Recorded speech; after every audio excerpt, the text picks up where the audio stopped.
Right. What is up? Welcome to Spoiler Kings. My name is St. Kramer with Brian the Grizzly, and Brandman should be joining us shortly. But what is up, man? How was the start of your weekend? It was really good. I mean, it's hot as crap. It's here. Oh, man. Dude, I woke up this morning and like 6 o'clock in the morning. It was like 85. I was like, oh shit. It's gonna be one of those days. My girl's at the water park twice today, so nice. That's the best place to be at right now. It was too much. But I will say this, guys. I am cannot wait to talk about Elio. I told Tank I didn't want to say anything. Yeah, I don't know if you like it or not. So I cannot wait to have this conversation. I'm not gonna give you guys any hint which way I'm leaning, but I cannot wait to have a conversation about it. Okay. Because that was one thing. Me and my girlfriend walked out of the theater. You know, we talked about it, and I'm like, I mostly wondered what your girls thought about it. You know, because it's a Pixar movie. It's made for kids. You know, and you know, your daughter's around that age that it's made specifically for. You know, so you know, I was like I'm like I want to hear what your kids, especially you said. One was kind of excited about it. The other one did not care about it. Not care at all. So I'm kind of curious to see what both of them thought about it afterward now. We gotta get into that soon. Yeah, we'll get into that in a bit. Okay, I see. We got shout out super chat. First super chat of the night before we even went live. Or as we were going live. Out there. What was that? See, before I put the goal out there. Yeah, right. Collector said, "Hey, Spoiler Kings, are you guys planning to do the trailer that I sent you, Jeremy Allen White?" Yeah, we can probably do that one. Which one was it? I think that's the Jeremy Allen White. That's for Springsteen. Yeah. I couldn't think of it. I was like the boss one. All right, I got that one. I haven't seen that one though, but I'm hearing like pretty good things about it. Let's see. I will have that up in a second. Get that up, but yeah. Oh, so look what I got from the library. Because before we do that, for the super chat, yeah, give you a little thanks.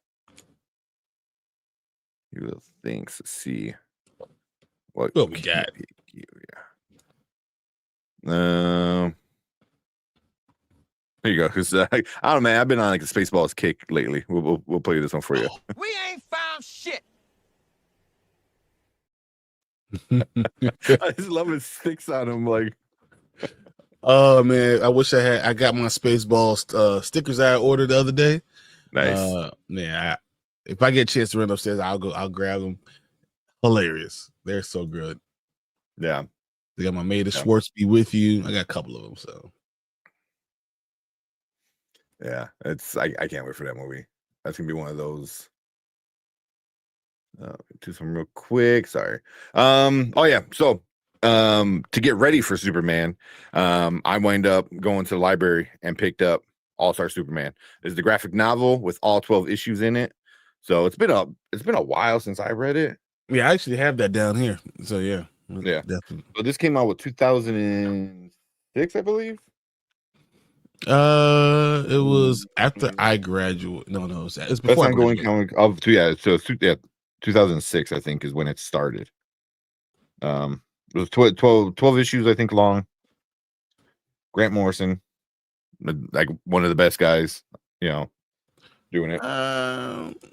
You know, it's funny because I do like a lot of Superman's series. I'm not sure that it's my favorite. It's not one of it might not be one of my favorites. Actually. I don't remember. I don't really read a lot of Superman. I'm not the biggest Superman comic book fan, especially solo Superman. But there are some. The what's the one? Superman Lost was an amazing one. I thought that was so great. That might be one of my favorites. I don't really remember All-Star Superman that much. But All-Star Superman, this is the main source of material that the upcoming movie is going to be based on. Obviously, it's not going to be beat for beat, but it's going to be. It was the biggest inspiration. Dragon.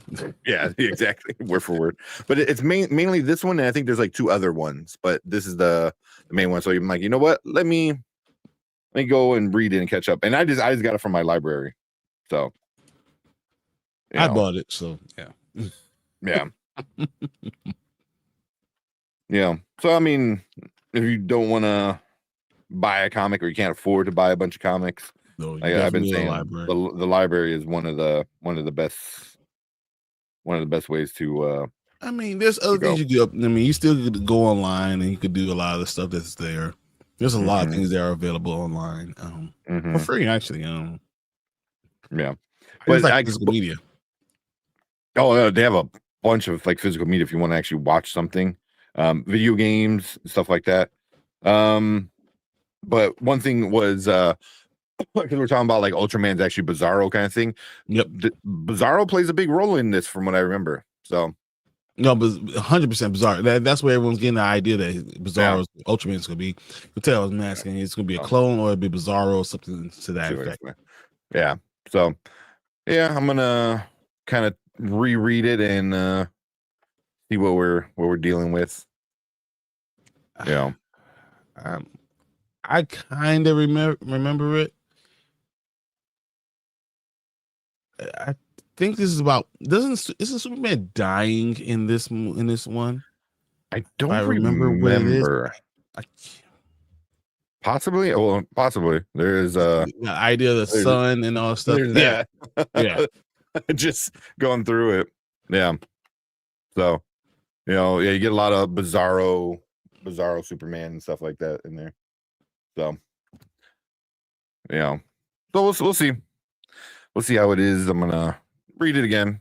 So Supergirl's there for. I mean, there's a lot of stuff for it. So yeah, Supergirl, Woman of Tomorrow is awesome. I wind up picking up all the issues, the single issues for that one a while ago. But there you go. What's up, Sully? What's up, Sully? It sucks that we can't see can't see the actual things. But let's go through some of these comics. I see. Everyone's coming in, hanging out. Fernando's in the house. What's up? What's up, Fernando? You first, right? Yeah, first. Yeah. So I guess we missed this one on Friday. He said, "Are you guys going to get anything during Prime Days?" I really don't go crazy like how I used to for Prime Days. I have a lot of stuff, so it's hard for me to say yeah. Because you know what, the problem is on non-Prime days, I grab stuff. Prime days are awesome, are so awesome, and I just don't save any money for Prime days. Plus, my dog has to have surgery. We're going in for pre-op on Wednesday. Yeah, that's gonna cost a grip.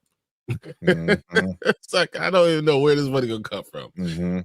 But it's my dog, so I know it's gonna come from somewhere. Yeah. Oh, we got Deuce with a super chat.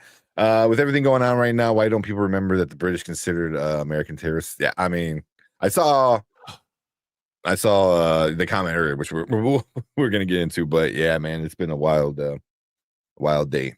Man, it's been crazy, and it's like, I'm like, is this my life? Is this something that we're really dealing with? Is this really happening? Later when I see stuff like this, I just go into my cave and say, I'm just going to go ahead and just read my books. I'm just going to enjoy reading and enjoy a different world, because the world we live in right now is sucky. It really is. I'm like, this is what we're doing. Yeah, it's not fun. I mean, partially that's why I like talking about movies and silly things, things that ultimately are entertainment and don't really matter, because it's kind of a distraction to the real world. But yeah, man, it's rough. Well, for you, Deuce, got this for you always. Don't forget about that. And then I think this is pretty fitting. Emotional, damn it. Yeah. For today. Yeah. It's a rough one. Does everyone be safe? Yeah. But I saw this from Erica. Erica said, "I don't pay Tank to promote public libraries, but please go get your public library cards and use your libraries. They're fantastic resources. Sign your friendly neighborhood librarian." Yeah, yeah, they are. There are lies. She does pay him. Yeah, to promote public libraries with food. Exactly. It's not monetarily, but yeah, definitely pays him. Food and love. For instance, I never heard of Prime Day. It's been a while, right? Yeah, like they've been doing that for a while. Yeah, it used to be like one day, then it turned to 2 days, then it turned to like a weekend, and now it's like every a week. quarter. It's like, but every quarter they do it. Yeah, it used to be once a year. Yeah, it's just deals. It's just deals. If I see something, I might be like, oh, cool. I'll get it. And for now, said best wishes to your dog. I mean, I appreciate that. Definitely do. Like the dog is adorable. So he said, Brian, my dog had TPLO surgery on her back left leg a year ago, and she's now recovering from it on her right leg. Thank God, pet insurance. There you go. It's all worth it though. She's good as new. So that's good news. I had pet insurance here for doctor visits and other things, but things that are exorbitant amounts, I don't have it for that. So I was going to go get it, but they're like, "Oh no, we already know that he's hurt, so you can't get it." So this is going to cost me, $2-3 grand probably. Yeah. And that's all my money that I usually have for anything. And luckily, Absolute Universe is going on a 2-month break, so save a little money there. Like, oh my God, that's a good man. I mean, that's what, like eight comics now. I only collect 5 of them.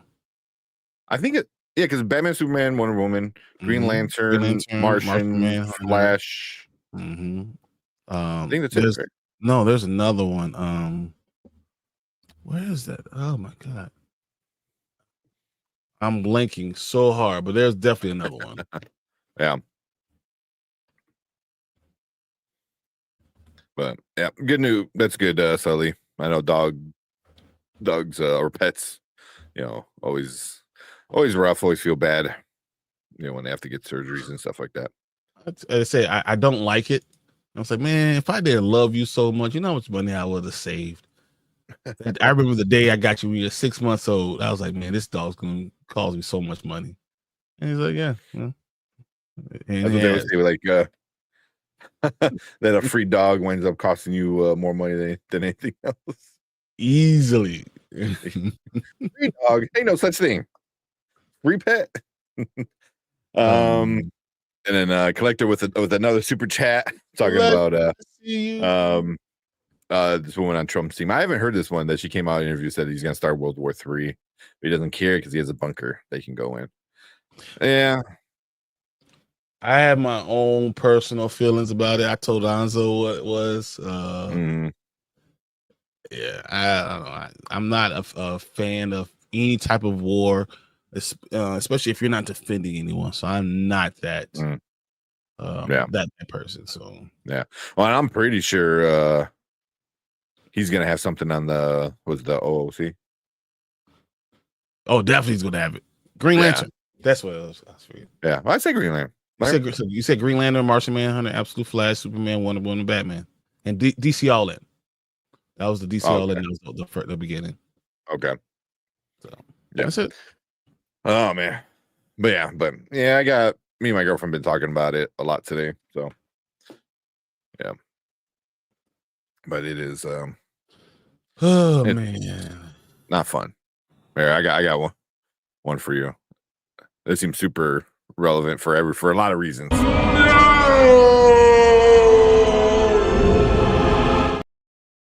I love that. Yeah. All right. We were like way behind me. Let me catch who's saying hi, who's in the chat. Anzo's in the chat. What's up? No. Yeah. We got Ty in the chat. Ty said he goes, by the way, that is not me, and my hairline is not receding. Who is that? Is Whoever that? knows what time. Yeah, I know. Right? Well, at first I'm like, is that the dude from New Rockstars? But I can't really tell. It might be. That might be him. But what's up, Ty? Oh man, there we got Ty in the house. Ace is in the house. Dress park's gonna take all the money. It actually looks scary and pretty good. It looks a lot of good. I like it. I'm going to say this will only be $1 billion movie, but the other two will together add up to about 1.7 billion. So what that means is that you can have a 900 million one and an 800 million one. I think that we're going to get something to that effect. I personally think Fantastic Four is going to make a little bit more than Superman, but I think Superman will be the better movie. I just think Superman is placed poorly, and Fantastic Four is going to get the benefit of the end credit and having the connection to all the rest of the universe, and then nothing else behind it. Yeah. I've now figured that out. That's what I'm thinking now. That's what it is. Yeah. Yeah. Let's see. We said hello, Ace. Maria's in the house. Maria. What's up? Kevin Davis. Thanks. Sony Pictures has been struggling for a long time. Hope they can make a comeback. I mean, if they get this damn Spider-Man Spider-Verse movie out, that'll be a decent amount of money. But what Kevin's talking about also, you hear all the stuff we hear about Spider-Man? No. What? So you know, Punisher is going to be in it, right? Oh yeah. I was thinking the cartoon. Yeah. Yeah. That's Spider-Verse, but what we get from Tom Holland Spider-Man. So we'll get Punisher there. Okay. We're getting the Hulk, right? But Hulk is going to be in there, and then they're going to have another version of the Hulk that's going to be probably the villain of it too. Something's going to cause Hulk to go crazy. This will be a prelude, probably to them having to send Hulk off world. Did you see that? Sending them away. That's interesting. So I think that's where we're going. And next thing you know, we're going to get Maestro. Maestro being the villain for Spider-Man. Can you imagine that? That'd be interesting. That'd be really interesting because then that's a good way to have Maestro and Doom fight. Because they have a big fight. No, but Doom would join. So Maestro will eventually join Doom's side. So we'll put Maestro into the world, right? And then we'll get Doomsday, and the Maestro will be around, and then they'll have their time where they're together, and then they'll have the time when Doom gets rid of them, or in Maestro probably on Battle World, and then they find a way to get rid of them. Yeah. And then they talked about even when in Doomsday. So with Battle World, they're going to have both Battle World and the Void. So the Void will still exist, and that's where all the people hide out, and then they go from the Void to Battle World. That makes the most sense. Because you already set up the Void so much between Loki and Deadpool, the Wolverine movie. So it makes sense to take advantage of it. You have this really interesting space, in the universe where all things can exist, at once. So, yeah. So no, I think this is gonna be really interesting. I think they have a lot of good parts. We know we have Ned and MJ still there. We don't know how much they're going to be in it. Sadie Sink is there. We don't know what she's going to be or who she's going to be. So I mean, there's a lot of things, but when you put Punisher in it, you feel like you have a more grounded, Spider-Man movie, and I think they're going to have it being very grounded, and then part of it towards the latter end becoming a bigger, otherworldly type of issue. But it'll be started off with being grounded. Yeah. I can see that. I want to see the grounded stuff, and it makes sense because like especially like you want it to kind of pick up where the last one left off, which it made it seem like it's going to be grounded. So yeah. And then we got shout out a couple of these both of you guys. Quick. I see you guys. I know, man. Where do we leave off? So collector with the $2 super chat, appreciate it. Said I'm putting 200 off to the side just for Prime Day. Like, wow, nice. Okay. You going that's a decent amount of money with it. And then also we got Deuce giving 5 memberships. Appreciate that. And got Dre Mac got a membership. JG got a membership, which is awesome. Yeah, I need JG on him. Yeah, Aisha Kenya got one. Movie Time Minute got one. Awesome. And Dirty Joker. I got one too. Very cool. Appreciate you, man. That is awesome. Yeah, that's great. And gives opportunity for us to like really talk to our people and you know, be more one-on-one and show some things that we don't usually get to show to everybody else. So I really appreciate that. Like if you want to see Brian's like all the stuff he got, not just the stuff on screen, like he's got a bunch more stuff. There's the tour of his work display, and that's only for members. So I'm gonna be making mine hopefully soon when I get a chance. I gotta fix the shelf and the shelf that looks like it's the Leaning Tower pizza right now. Yeah. So I got, but I'm gonna get mine. And I keep forgetting to add me making this lightsaber at Disney World. I have the video of that. You have the video. I just gotta throw it up. I have the video. Yeah. So yeah, you get to see me make one. I went to the comic book all store. From this week. Yeah, no, that's for not this week. I've had a lot more from this week, but that's just from yesterday. And they're all Amazing Spider-Man type comic books. Oh, nice.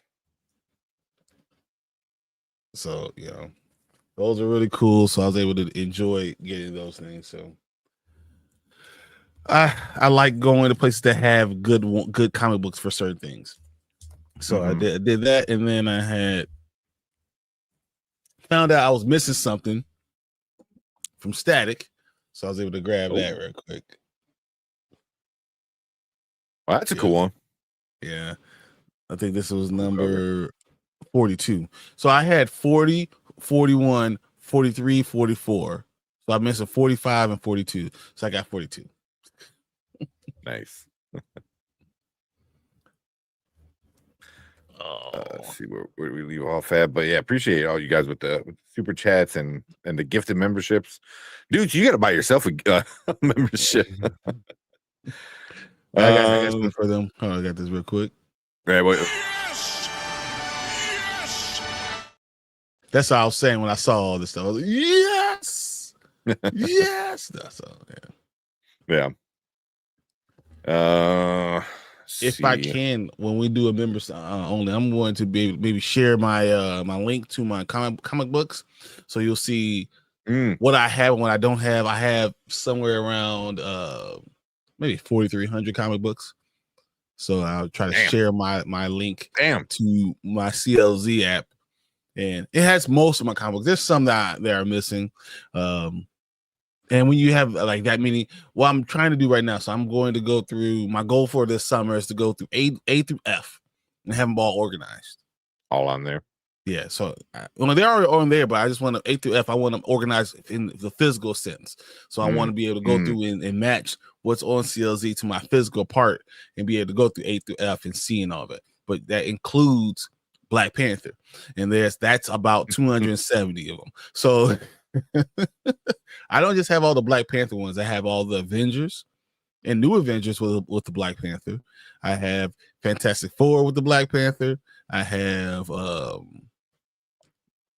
what's it the one with Blue Marvel, he Monica Rambeau, can't remember I know what happened to the comic book, but I can't remember what the name of it is. Yeah. Shit. I know which one you're talking about.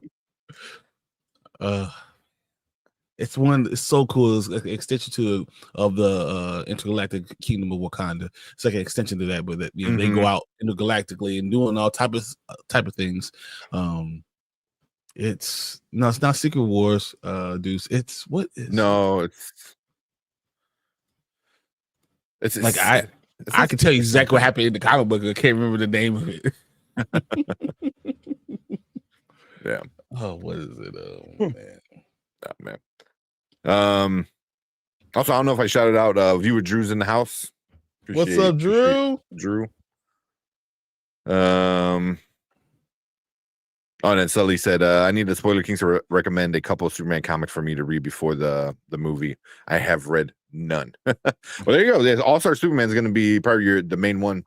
Yeah, definitely. That's the one you definitely want to have. Yeah. I forgot what the other two were. There's three. There's three Superman titles that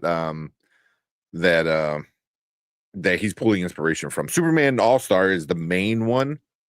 And the other two are there as well. The Ultimates. Mighty Avengers. There you go. Mighty Avengers and the Ultimates. That's what it is. The Ultimates. Oh my god. I could not focus on anything else.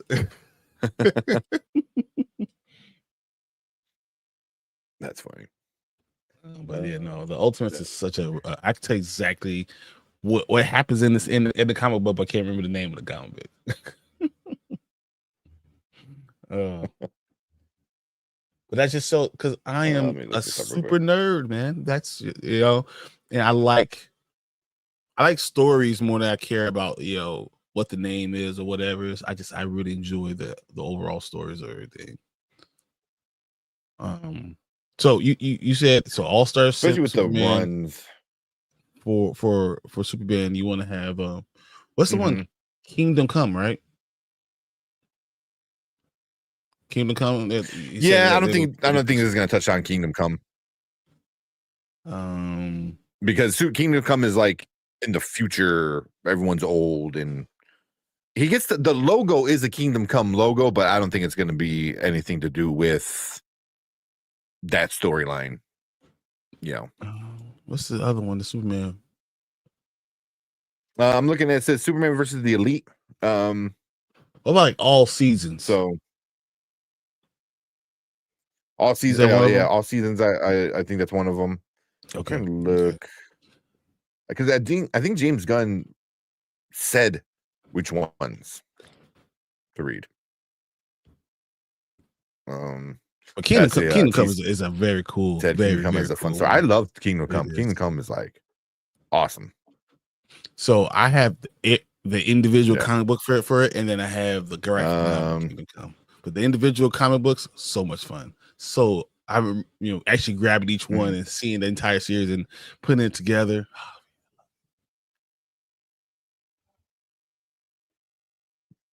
Nice. Yeah. That Tom King was it? He said Tom King was in. Okay. So and the I guess the other one is All-Star Superman for all seasons, and he's saying Superman, whatever happened to the Man of Tomorrow, which is that I haven't read that one, but it's Alan Moore. So Alan Moore just as much as it seems like he hates everyone who reads comics, but he writes some of the best comics. No, but you're right. It feels like he hates everybody. I guess that's very not the same way, but that Priest is. But some people just they poke fun at the people that read their stuff, very much so. And but also I feel like he Alan Moore specifically like writes things to be very his is the only interpretation. So when somebody else sees it differently, he's like, no, you're wrong. Like isn't that the same exact thing with Priest? I don't know too much about Priest. Priest doesn't even read the other people that do Black Panther. Like he literally, I watched an interview with him. I'm not even sure, what other things they done. I know they did that whole thing with the Child in the Storm. I'm like, dude, what? And then he said Coates did it. I was like, dude, you're wrong. What do you not read the comic books? Like, what are we talking about right now? So, but like I find that interesting that he is not even like he's like, yes, I think Hudlin did something, and like I'm like Hudlin did like 45 comic books. This is a huge series. It's a huge part of Black Panther, and he had no idea what's going on. Yeah. He had I mean, all the things that he brought up, he's had for years. So I think that's very similar. Like he doesn't care. So yeah, everyone else interpretation of T'Challa is not right. I'm the right one. I don't like that. How? It's just like, the most wrong person ever. Yeah. Look, you're wrong. See, I'm try to at least see everyone that came in and said hi. Yeah, I know you said T already. No, I haven't got that yet. Have you seen that with T showed up? Was up. He said Maestro. Yeah, Maestro. This That'd be cool. I'm hearing that he's going to be the villain, and then you can connect that. You can use that villain connecting into Doom. Mm-hmm. Which should be fun. I mean, Maestro. It also seems like Maestro is the next. It's one of the next possible steps. It's either he needs to become Savage Hulk again, so you need to find a way to split him, which is what I kind of prefer. Mm-hmm. But if you want to do like a version, they're going to split him. Yeah, you have to, But if you want to do Maestro, because he's already Professor Hulk, so he's already smart, and aware and blah blah blah and stuff like that. So like just make him become evil smart, and then that could be a reason like, oh crap, we have to fix him now before he becomes that, like they get a glimpse of it in the future or something. I don't know. So, but those are for me the only two ways that you can go. If you just keep with Professor Hulk, you're wasting a character. You're just wasting the character. Get rid of Professor Hulk. That's no question. You got to. I wouldn't even be surprised if you can't get rid of Hulk because I think Hulk during Doomsday, I think what's going to happen like when he's splitting back up, they're going to be like originally he's going to be wrong about he's going to go towards the idea of doing what Doom is saying, and it's going to take the Hulk, Hulk inside of instead of Banner. Banner's going to say, "Oh, logically, what Doom is saying makes sense," and then it's going to take the Hulk inside of him saying, "You're wrong, Banner. You should, you're not thinking about it, not logically," and he's going to pull him to the right side, And I still think that somehow in the movie he's going to be kicked off world. Somehow he's going to go to another world, and I think all that concept art that we saw is going to actually happen with he and She-Hulk and all that. But I do believe it's Banner's going to be on the wrong side, and actually Hulk is going to pull him back to the right side and say, "You're wrong, Banner," and make him think about it. I like that. The dumb savage is the right one, But it allows also them to give Hulk back, the gravitas that he deserves, and let him to return. Instead of saying, "Oh, he ran away from the fight, he was so afraid," you got to get rid of that part, and now you show Hulk is intelligent in his own way, right? He can see other things that that he's not just this idiot, stupid monster. I think that's going to help overall the story, and the Russos are going to give him back a great storyline. Same thing they, I hope so. Thor, they're going to readjust. We know what we did, we see what we did, so we're going to change it for these guys. Yeah. I saw a dude said, because I'm sick of Hulk. Red Hulk is in one of then Mark Ruffalo's Hulk, She-Hulk, knock it off. Oh, we're not even done. I'm pretty sure we're gonna get the Betty Ross Red Hulk. Abomination. Abomination. He's technically, I think we're gonna get Rick Jones. Was it A-Bomb? A-Bomb, I think his name is. Amadeus chose one. I think we're going Amadeus Cho, but that one will be interesting if they go that route. We got Scar. Yeah, I mean, I fucking hated the way he looked, but we got him. We'll see what they do with that. that was the most disappointing thing I've ever experienced in the MCU. Like he just all like, "Well, what's up, guys?" with a stupid haircut. I was like, "This is Scar, man. This is Scar. Like, what are we doing?" I really didn't like She-Hulk the series. No. So that's probably just it by itself. So that part just added on to my disappointment. So like whatever. This is a few shows that I've been really disappointed in, and that they could have done better. So Ace said, "Are they gonna let Punisher kill in the movie?" I think so. I think this is actually going to be the first adult Spider-Man we're going to get.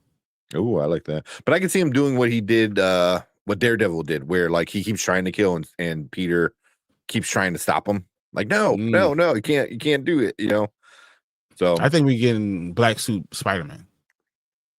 Spider-Man goes dark. Yeah. Oh, yeah.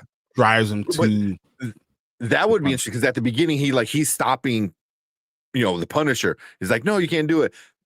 Enter, Black Suit Spider-Man. He starts getting more evil. And then, somewhere towards the end of the film, the Punisher is stopping, Peter's like, whoa, man, you're going too far. What are you doing? I don't even know if that or Punisher's going to say, now you're the evil that I need to stop. You're the bad guy that I have to stop now. And then that makes him look at it because he's not going to get rid of the black suit because we need him to have the black suit going towards Doom. Yeah. Going towards Battle World. So I don't know if it happens later in the movie and then he doesn't realize it or what, but it's going to be something really interesting going forward. But I do believe we're going to get Black Suit Superman, Spider-Man, and we're going to get Punisher is definitely going to be part of it, but it's going to be a very adult Spider-Man. This is going to be less kiddie and very Tom Holland. He's going to enjoy the fact that they're going to go on a journey, like push it with Spider-Man, and we'll see him kind of go from your teenage Spider-Man to a more adult, more like Andrew Garfield, that type of what they went through in their transformation. And maybe they're the ones to pull him back, not Punisher to pull him back, but his other entities pull him back. Yeah, they already did that. But they're coming back for Doomsday and Secret Wars, right? Yeah. So if Andrew and Toby are going to be there, you might as well utilize them. So I think they're going to be the ones that, hey, whoa, what are you doing? This is not you. Yeah. But they already did that at the end of where he was going to kill Goblin, and then Toby came in, stepped in, and took the hit for him. This is going to be afterward. Because this would be. All of them had those stories because they gave us seeds in there, right? Because Toby's like, I killed my blah blah blah. I did this. I got real dark, and MJ pulled me back, whatever. And then Andrew's like, I killed blah blah blah, and I did all these things. It's been real dark for me. It took a long time for me to pull myself back out of that, right? So they've already gone through it. He's going to kill somebody, and the only one that's going to be able to reach him is someone that's already been through it, and now they're being mentors for something that they've already been through. We knew this is part of your time. You can even go along with this, like with Spider-Verse, right? There's certain things that are going to happen no matter what. What do they call it? Canon event? Yeah. So basically, it's a canon event. And because of that, you're going to have, we knew you're going to go through this, and we're going to be the ones that pull you back because you don't have anyone in your life that knows who you are anymore. Yeah. And maybe what they do is Ned and MJ, whatever, they have them be in the movie, but as long as they don't know he's Spider-Man, it doesn't break the curse. Yeah. I mean, they don't know. So it's like he has to, they didn't even know him as Peter, which was like interesting. So yeah. So I think, that's going to be a lot of fun to see. Like him by himself and him trying to have MJ fall in love with him again, and I don't think that's not going to work. No, that's definitely not going to work, and that's going to be disheartening. But I mean, that's what Spider-Man is. Everything that he's a cautionary tale. Really, everything he's ever done has gone bad. Yeah. Let me see. Try to catch up a little bit. Yeah, Professor Hulk in MCU is trashy. 100%. It was fine for that one movie, but you need a. What should have happened is he did the snap, and the snap was so strong that it split him up again, and then you allowed him to be Hulk again by the end of the film. You know, I think what they should have done. That would be nice. Yeah. Or half of them, when you did a snap, half of them got, dusted. Because they're technically two different people, and then half of them got dusted, and the other half, stayed. And then when you came back, they came back as two separate entities. Yeah, because I love that storyline when Bruce and Hulk are two separate people.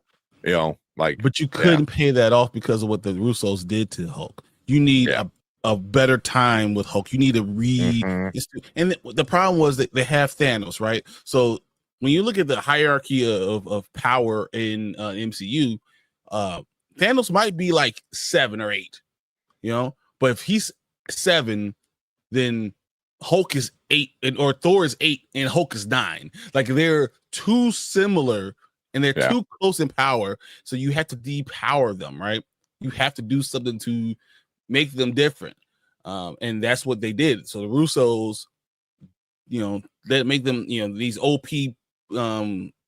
guys, these OP heroes, they depowered them, they deconstructed them, and when you do those things, you have to build them back up. And I think that's the Russos realize I have to build these people back up. Yeah, and I think that's going to be part of their ideas. Yeah, I hope so. Run through these things real quick, because I have one other thing I wanted to bring up that I really heard. I want to know what everyone thinks. There you go. He said, I enjoyed She-Hulk up until that part. The ending was just was so bad. She-Hulk could have been better for me. I hope that they do nothing with Scar. I think Scar's going to be in Battle World too. Yeah. I mean, yeah. They'll change his haircut or something like that. Make it, with the long hair, give him a different image. But I think that he'll be in Battle World. I think they're going to be up to 80, 90 people in Battle World. Oh yeah, it's going to be like everybody. It's going to be stupid. It's going to be so stupid. Fernando said, "Is Venom get in Secret Wars?" I think Black Suit Spider-Man will be in Secret Wars, but this will be an opportunity to get Venom in there. But I don't think he's going to be in Secret Wars. Yeah, I agree. Yeah, and they wasted Planet Hulk on Ragnarok. Yeah, I mean, that whole story of Ragnarok is Planet Hulk. It was upsetting. So you could do other things with Hulk, though. There's other stories that you definitely do. We all saw the concept art, right? So we know that. Yeah. MCU Ned is very annoying. I do not like him. I don't want to be surprised if he becomes the Goblin. I think that's going to be something that's going to happen. Yeah. Mama Bear said, we don't know yet, but I don't want Flash Thompson to be Agent Venom. If they go that route, it's going to be the Sony verse. It's not going to be, that's what I believe. It's going to be the Sony verse. I know we talked about it before. Yep. Video on that. Yeah. But I think it's going to be the Sony verse, and it'll be kind of its own thing, very much like how Venom was. But I think it'll be that. I don't think it will be MCU one, because Agent Venom is cool. Is like pretty cool. Like, and it gets into a lot of different stuff, becoming the anti-Venom and all that pretty cool stuff. But I think you hear about Madam Web, the original idea, and how good it was? Oh no, it was good. Madam Web's original idea was going to have all the Spider-Man. It was going to be awesome. And the reason why it was so bad, it was that they took away all the stuff, all the power from it. Yeah, all the cool stuff, they took it out of it. But Madam Web, the original idea was going to be amazing. So why did they say they changed it then? Why did they take it all out? Because of Marvel. Oh, like you can't do this, you can't do that. Yep. But the original idea was so good, and everyone was like, "Oh, this was gonna be great." But yeah, no, it was gonna be the whole, Peter Parker was really gonna be in it, Not it just was supposed to be really, really good. So, and she was gonna look like Madam Web the entire time, like that by the end of it, like the right way. So, like this was, it was supposed to be really, really good, and they just kind of, they defanged it, and then they made them put it out. Like, you're done. And then you said, I guess I'm the only person tired. I'm tired of this Hulk. I'm tired of this non-Hulk. Like, I want the real thing.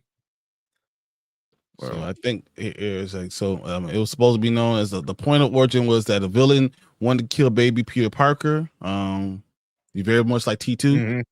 I heard that was going to be a storyline. So, and then you're going to see Uncle Ben. You're going to see Ben Park. You're going to see Ben. You're going to see Peter's dad. You're going to see all of them. They're going to have, it's going to be a legacy of Spider-Man. We didn't know it wasn't just a Spider-Bite. There was more to it than that. And they're going to have all this around it. And it was the whole thing was going to be great. And they're going to have all these different Spider-Man in it. And that's why Marvel put the kibosh on it. You don't get to play Spider-Man. Yeah. And then after they took Toby, first they were going to go with Tom Holland, right? Then they said, okay, well, we can't give you Tom Holland. We'll let you have Toby and or Andrew. And then they did everything and with Marvel movie, and then they said you can't have that either. Do they have the power to do that? Because it's whatever Sony, it is, it's within the agreement. Because we don't understand, Sony has power over 100 different Spider-Man characters. Yeah, they pretty much own own anything Spider-Man related, And the crazy part is, I believe even if it's new stuff, so even if somebody creates something new, like Miles, even though that wasn't in the original contract, or Miles specifically wasn't in the original contract, because he was made in the Spider-Man universe, Sony owns the movie rights. Yep, no matter. That's why, that's why I was like, I wonder, like, what else is going on in the background if Marvel has like a say so. And anything that's in the movie, if you're going to let them be in the movie, then now you can't put it in the Sony movie. Which makes sense too, because I mean, Kevin Feige would be like, listen, you want to make money, then you need to let us play with Spider-Man, and then you can make a lot of money. I can't remember who it was, but I think it was so Dakota Johnson, I believe, said that she signed on from Adam Webb before they changed the script. That makes sense. And then she was already signed in, right? Saying to sign on, she couldn't get away from after that. Yeah. So, but it was supposed to be this awesome, and you try to prevent this turning point where if you kill baby Peter Parker, then everything changes, and like that whatever happened to his parents, what happened to his dad, they never explained. They was going to explain all of that too. So there's going to be this unbelievable movie of a story that we don't know, but of character we care about, but they put the kibosh on it. So yeah, very, very Terminator type. I did hear that. I heard it was going to be very Terminator type, and then they changed it. But hearing like it was going to be a bunch of Spider-Man, and it was going to be like a family kind of thing. It's interesting. It's different. It's interesting though. It probably would have been good. Yeah.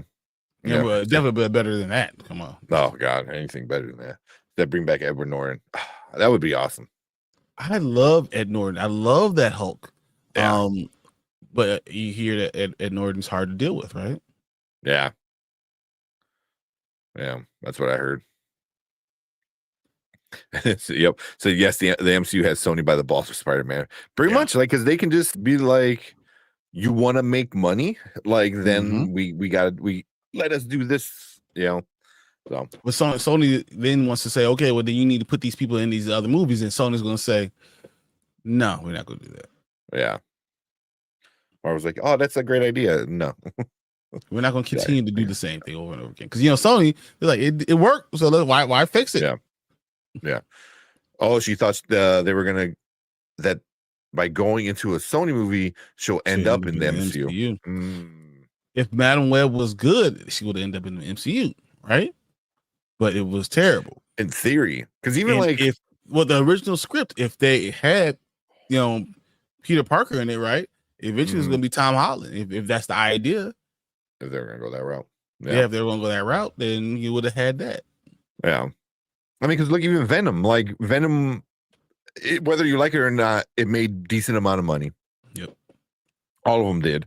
And they even technically did put them in the MCU for like a second, like legit a second, you know, like, and then they took them away. They're like, nah, get rid of them. Forget it. Stupid. You know, so even when it is good, it, you know, it didn't matter, you know. So I love Venom. I got something for you. All right. So we all know that the next couple of phases is going to be the mutant phase, right? Mm-hmm. Well, I was watching a couple of videos, at least 3 videos today that said that might not necessarily be true. We might be going to a magical phase where it's very full of magic and monsters and all those things, and the Midnight Suns might happen before, you know, before a lot of, you'll still get X-Men, so X-Men will be there, but it'll be about the magic, but it won't be all about X-Men until the next phase. Okay. So we'll get maybe another, you know, a final Doctor Strange, right? You'll still get Black Panther. You'll get Midnight Suns. You might even get, after Midnight Suns, Blade. Come on, let's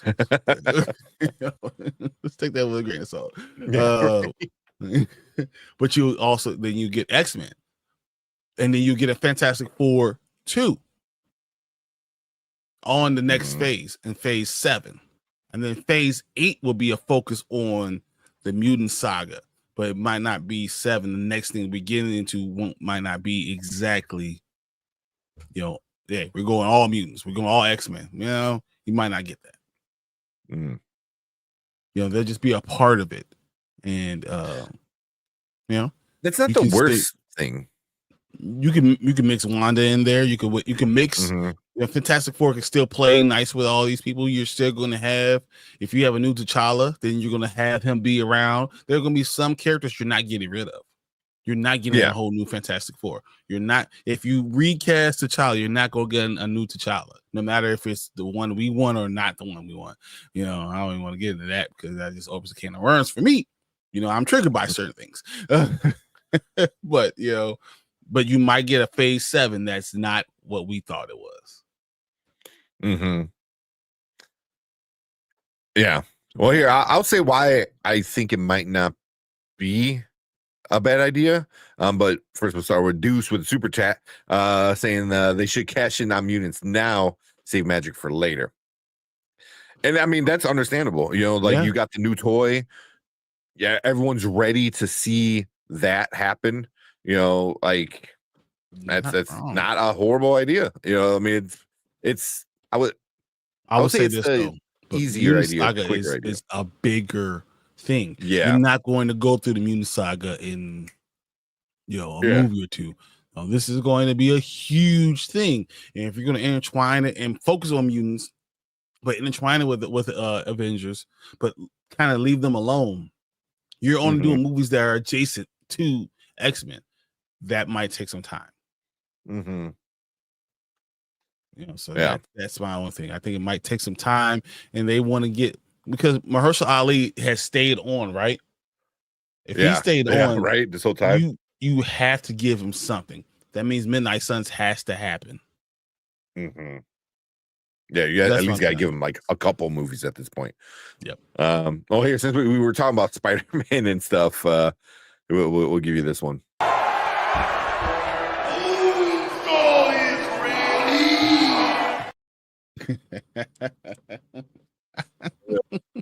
I love him. Oh, you'd find a way to bring Bonesaw into Secret Wars or something. That'd be awesome. All right, so I get it. You're not wrong, Deuce.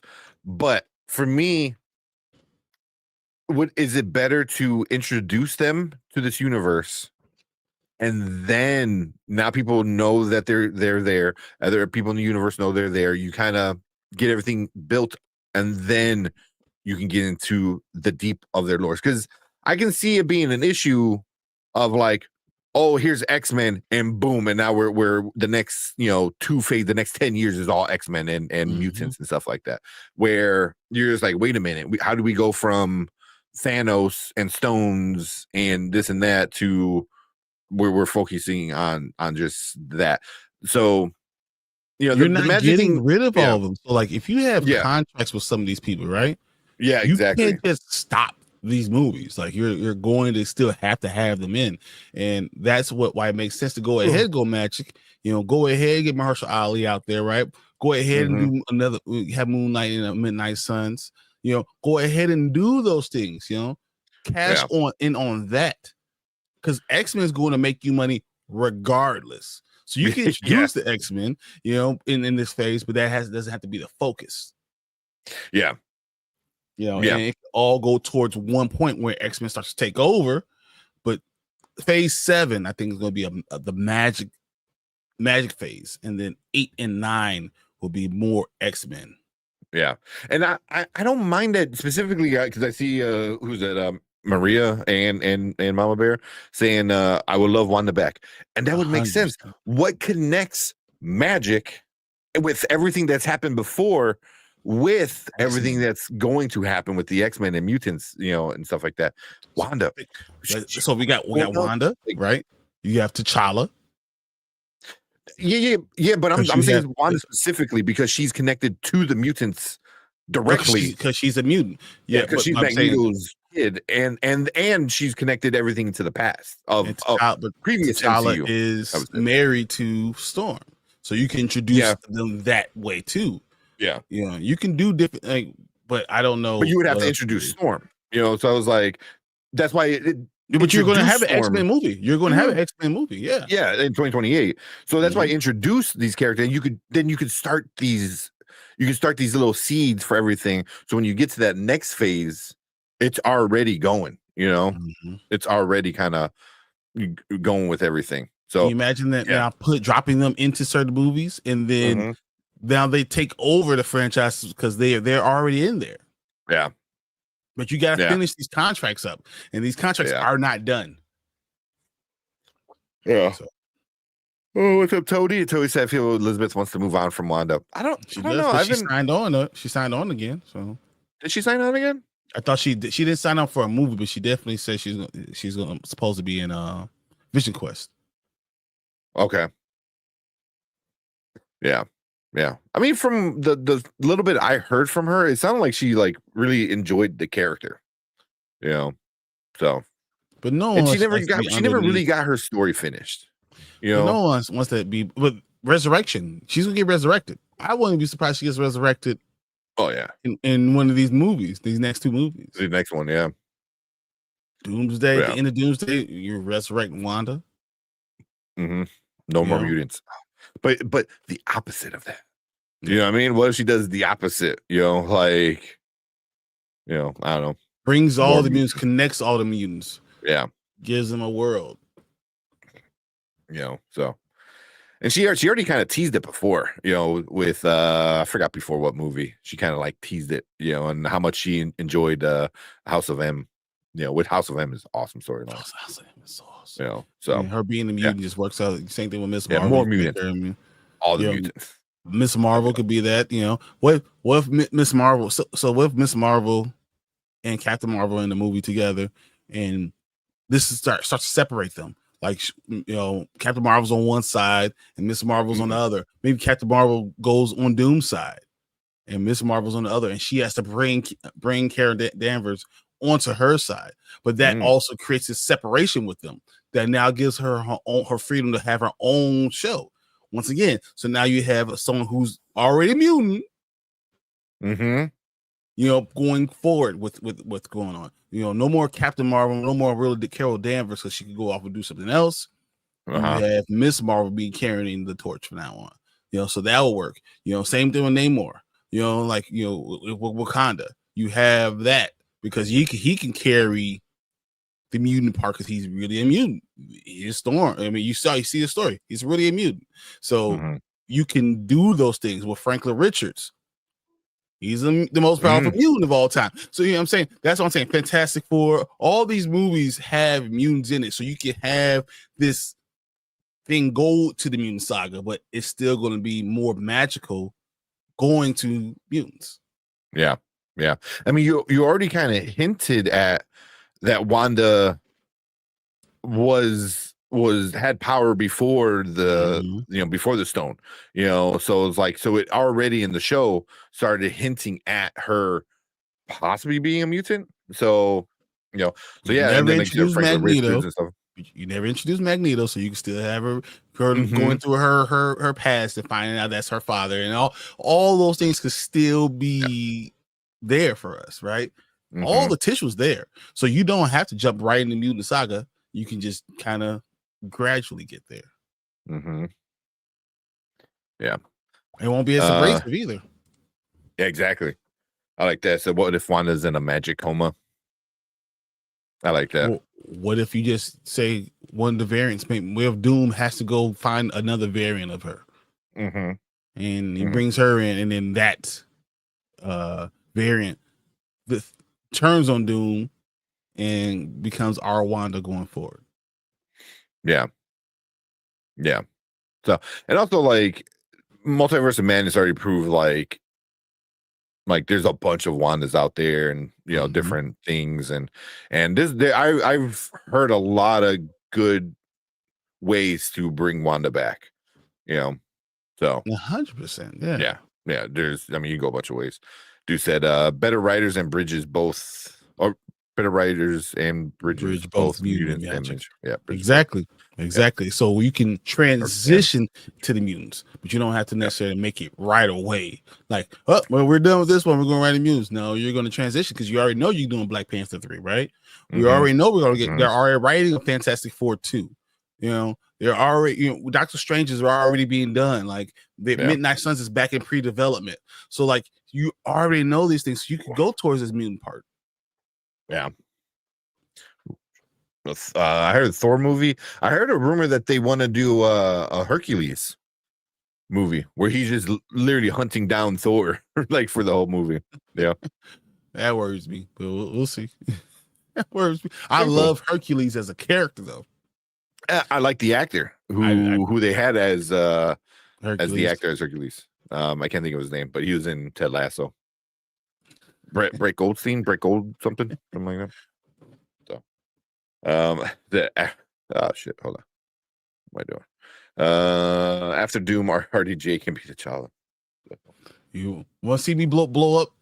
Right? Local man from Chicago blows up a Marvel.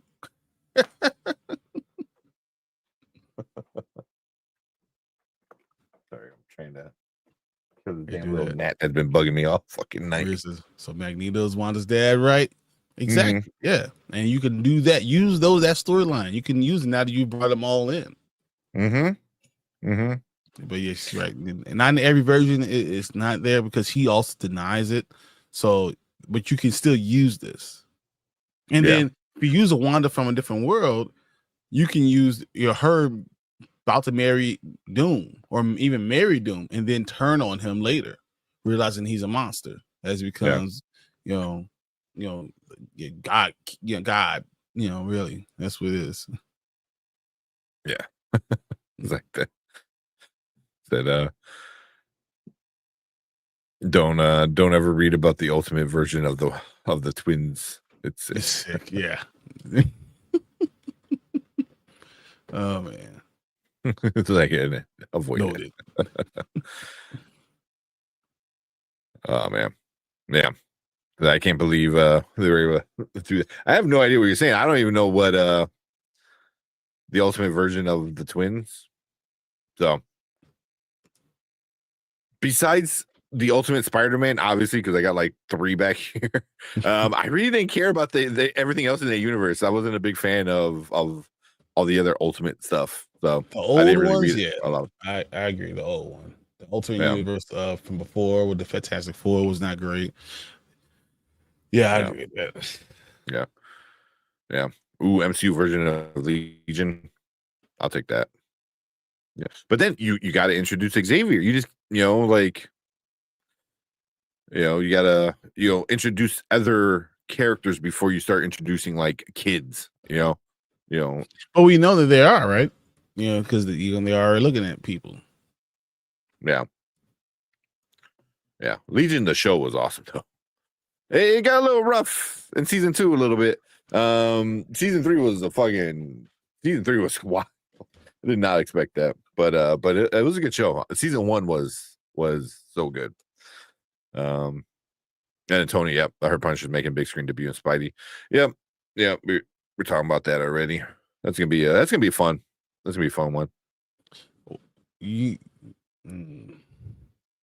I was going to say the whole Ultimate version. Isn't that when I don't want me mixing up something with another one, but isn't it incest? I'm assuming that's what they're Ace is talking about when they get into that. I think that's what it is. I don't want to mix up. I don't want to say it's something that is not, but I think that they have this incest that happens. That's weird. Yeah, that's what I was talking about. Yeah, okay. I was like, all right. I didn't even want to bring it up. I'm like, I'm not sure. I think that's what it is.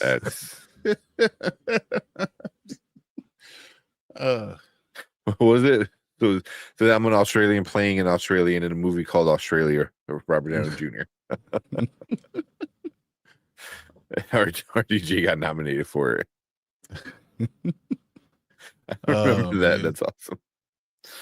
Yeah, I agree. Season 2 was confusing. Season 2 was when they were really going wild with some shit, because I hated the way season 2 ended.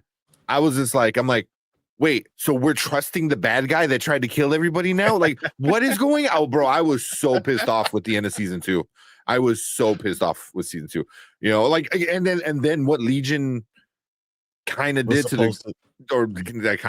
he actually did to his, with the girlfriend, and kind of like, I mean, he, raped her, but it was kind of like a date rape drug, but with your mind, like it was.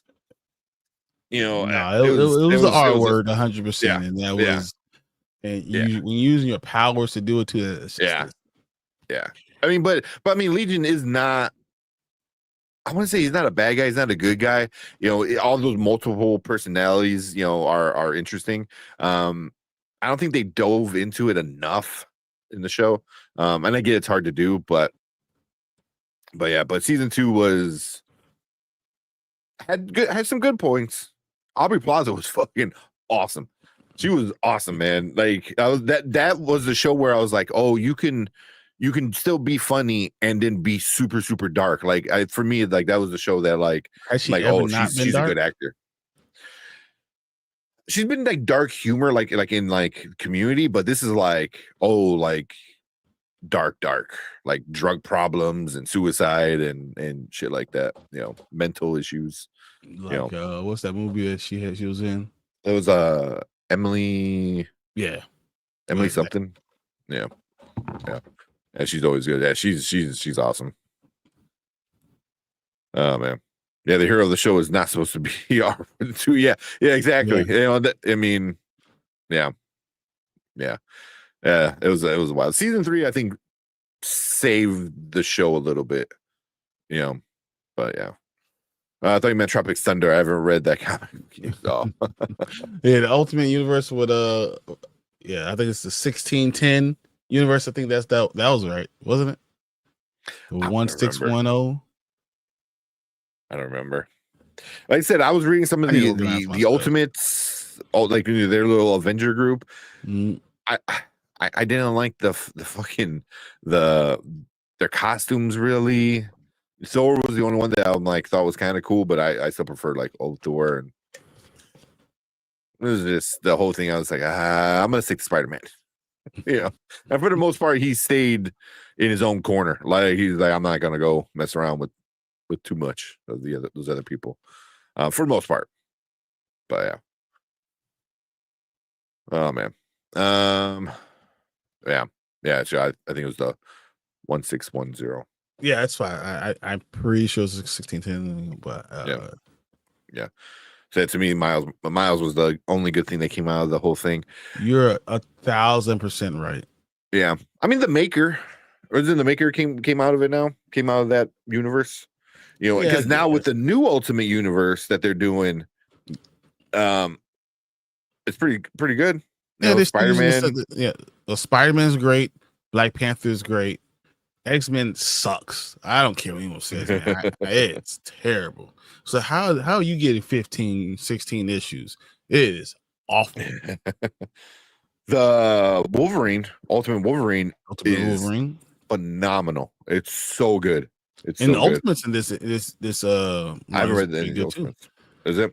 I haven't read those yet.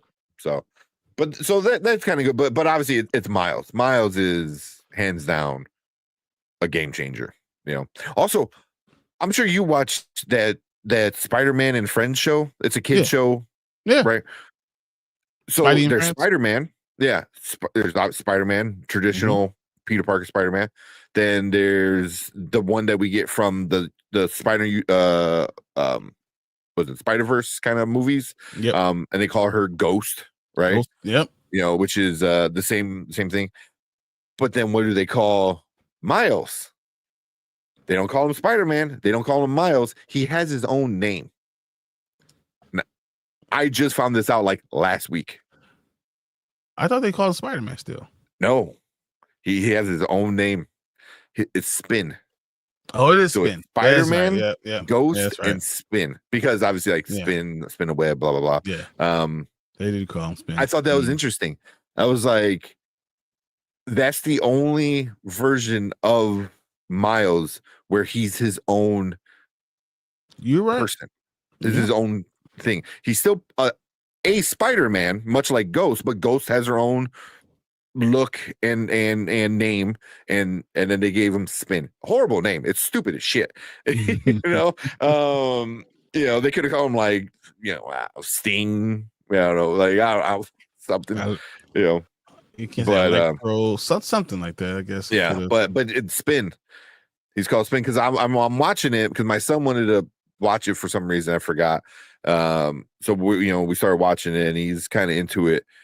And I hear they're like, "Oh, things Ghost and Spin." I'm like, "Who the fuck is Spin?" And I'm like, "Oh, it's Miles. That's interesting." I thought that was like really, really interesting. I haven't kept keeping up with it, but I know my youngest came and ran to me and say, "Black Panthers was Spider-Man. Black Panthers was Spider-Man." Yeah, I saw that episode recently. Yeah. I was like, "Oh man, okay, I see you." Because I wasn't surprised to see Miss Marvel. I thought that was a no-brainer. But when I saw Black Panthers was Spider-Man. And Hulk is there sometimes. Hulk, I saw the Thing one with the Thing. And Miss Marvel is there a lot. I saw her. But yeah, I saw and it was T'Challa. It was T'Challa. It wasn't Shuri or anything. It was T'Challa. Well, I mean, they're going to get rid of the Shuri idea anyway now. I just don't want them to take away her being a Black Panther. Because the whole point was that her being a Black Panther with T'Challa.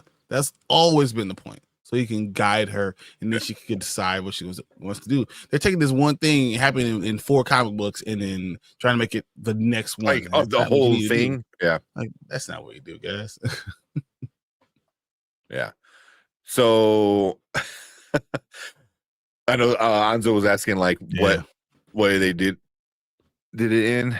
So it's Spidey and his amazing friends. Yep. So it's a Disney kids show, But a lot of people don't like it. And people don't like it. But it has a lot of episodes. Like, I mean, I was looking on I think I was watching on Hulu, and it was like over 100 episodes of this thing. I was like, what the hell? Yeah, they're quick. I think they're like 15 minutes. I don't even think 18 minutes. Yeah, yeah. So they're not even like full on kind of things. But yeah, like I've always seen it on Disney Plus. Never really paid attention, and for whatever reason, my son saw it and he's like pointing at it. He's like, "Oh, hey, put that on." I'm like, "All right, whatever, cool." I'm like, "I'll let you watch some Spider-Man." I was a little upset. Miles never had some J's on. He should have some J's on always. Just some ones. Don't be giving the 13s. Yeah. Let's see, where the hell did he go? I just had it. There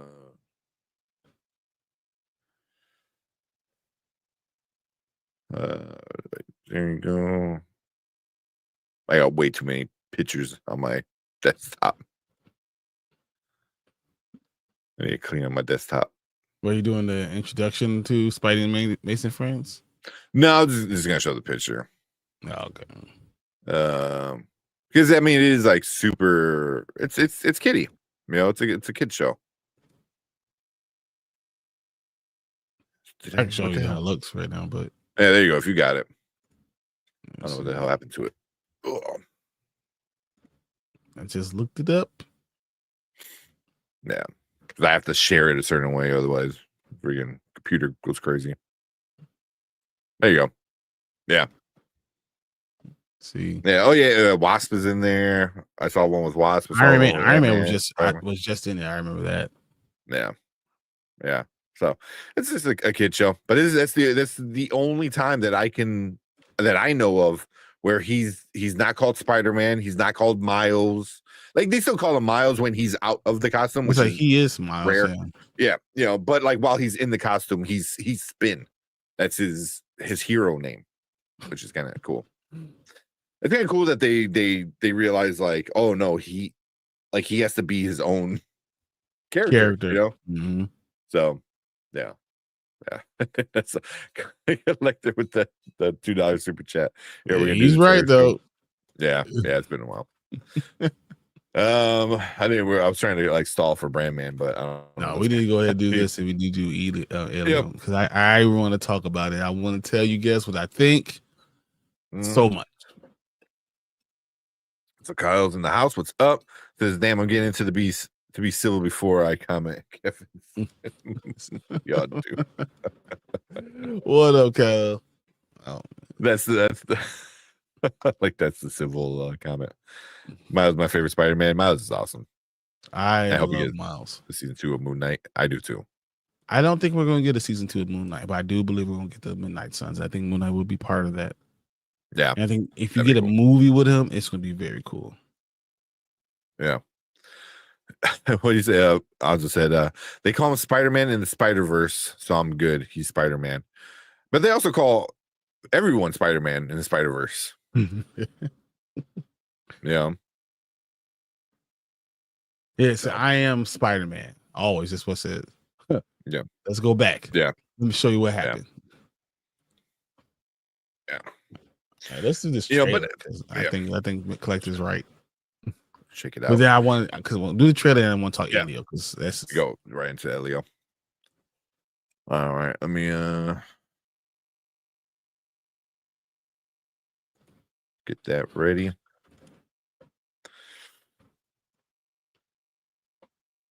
Oh man, but yeah, we'll get into Elio and then Murderbot, and then we'll probably call it a night. Murderbot's so fun. If you guys are not watching Murderbot, you need to be watching it. You need to watch this. Yeah. It's really, really good. The worst part is like it ends and you just want more. Always. That pisses me off. Like, stop giving me 20-minute episodes. Yeah. Just found this about. What's your name? I'll wait for you. Well, there will not be a second season of Disney Plus series Moon Knight. The character will return for other forms of broader Marvel Cinematic Universe. Yeah. So Moon Knight's supposed to probably be in not Secret Wars. What's the other one? It is Secret Wars. Yeah, because Doomsday then Secret Wars. Yeah, Secret Wars he's gonna be. So he's not gonna be in Doomsday. He'll be in Secret Wars. Yeah. He's saying Midnight Suns is going to happen, and he's going to be one of the main people in it. It's going to be him and Blade, and the ones that we're really going to focus on. Yeah. Yeah. And then also you have freaking Oscar Isaac, man. It was like, how do you not take advantage of that? So, which is fine, do that, have him team up with some other people, and then if enough people like him, maybe you can give him a movie then. So, which he does great movies, so why wouldn't you do that? Yeah. I hate 20-minute episodes. Yeah, it's annoying, but it's worth it. The show is really, really fun. If you have not watched Murderbot, this is the perfect binge show. It really is. It really is. There's three more, 8, 9, and 10. So it's 3 more weeks left. So you can definitely binge it and then watch the last couple episodes. Binge it like 3.5 hours, guys. Trust me. Yeah. What they do say? They're trying to get people to think outside the box. The other actors can play the same character. Yeah. They're trying to get people to think outside the box.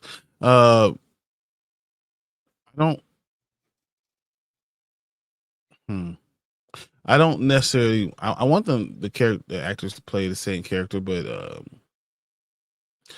I like the idea of Moon Knight. I don't. I really am interested in seeing Oscar Isaac. We already got Pedro. Might as well ask Oscar Isaac, and then you have basically 80% of the working actors in Hollywood. So that's just how it works. Yeah. Then I would love to see them together. It would make zero sense why those two characters would interact. Moon Knight and Mr. Fantastic. but Pedro and Oscar are like are pretty like good friends. So it would be cool to see them together. But as a story wise, it makes no sense. Oh man, Mr. White beater. Still can't. I guess. He's probably out. I'm assuming. Yeah, he could be drunk too. Yeah. One Tom Cruise in MCU. I would not be surprised if we get a cameo of him. Yeah, get that Iron Man version. I forgot what it's called. Quickly, Superior Iron Man. You can even kill him. But seeing him for a second. Yeah. I mean, Tom Cruise won't ever be there. You can't kill Tom Cruise, but you can see him. Know it's Tom Cruise. Just run away really quick. Oh man, that'd be funny. All right, he's watching his tights. All right, let's get. All right, let's watch this so we can get into Elio. Cool. All right, get going. All right, what is up? What is up, everyone? We are going to check out another trailer for the night. This is that new Bruce Springsteen one we have with Jeremy Allen White. Yeah, kind of curious, especially right now. Bruce Springsteen getting a lot of talk for reasons. So maybe some promo for the movie. Let's see the boss to see what's going on. Yeah, let's check it out. It's a 305 V8. Never owned a new car before. Yeah, it's awfully fitting for a handsome devil rock star. I do know who you are. Well, that makes one of us. That's interesting. Hey, boss, can you do a mic check?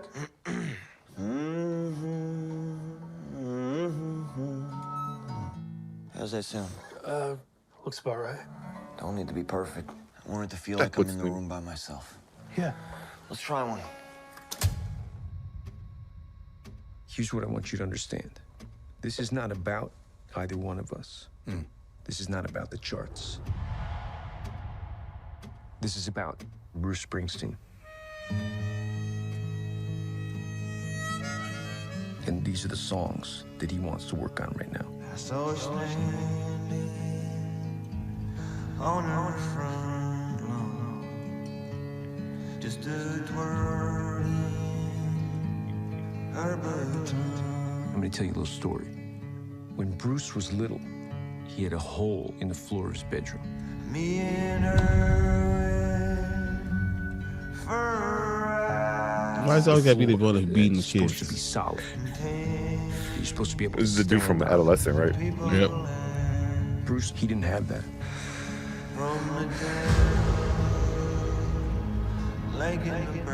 Bruce is a repairman. And what he's doing with this album is he's repairing that hole in his floor. He's repairing that hole in himself.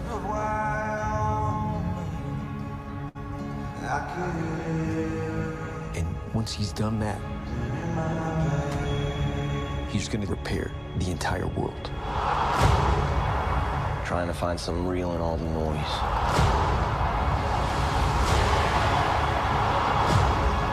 You always do.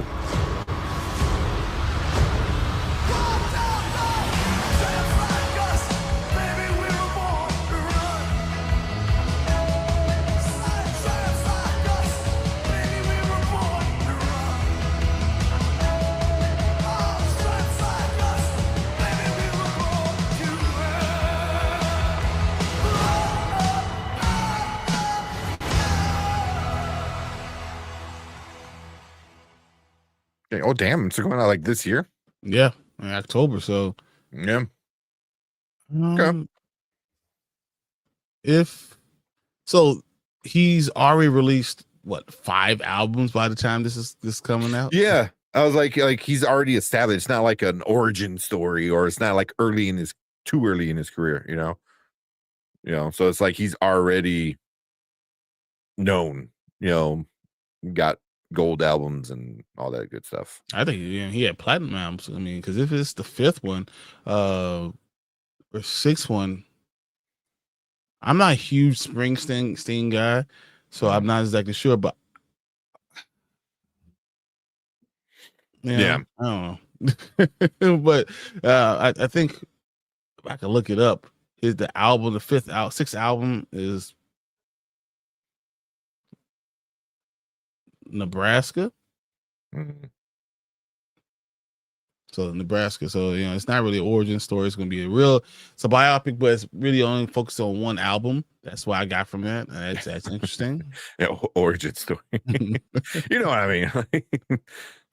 the start of like his career kind of But thing. his start, but it does have parts from his from his childhood, and he talks about him wanting to rebuild.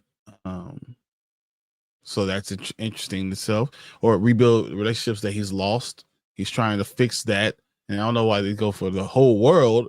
That might be a lot, but after seeing the whole Bob Dylan thing, is it possible that this is also going to be an Oscar type of movie? Oh yeah. I can see this being an Oscar bait. Yeah. Well, I know who brought it up. Fernando said this is going to be better than the Bob Dylan movie. The Bob Dylan one I liked. I think it was a good movie. This one looks interesting too.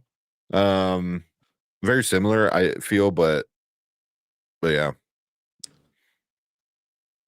Oh. Because it's both of these musicians trying something new, and something new sometimes, a lot of fans might not like. The studio definitely does not like when a musician tries something new.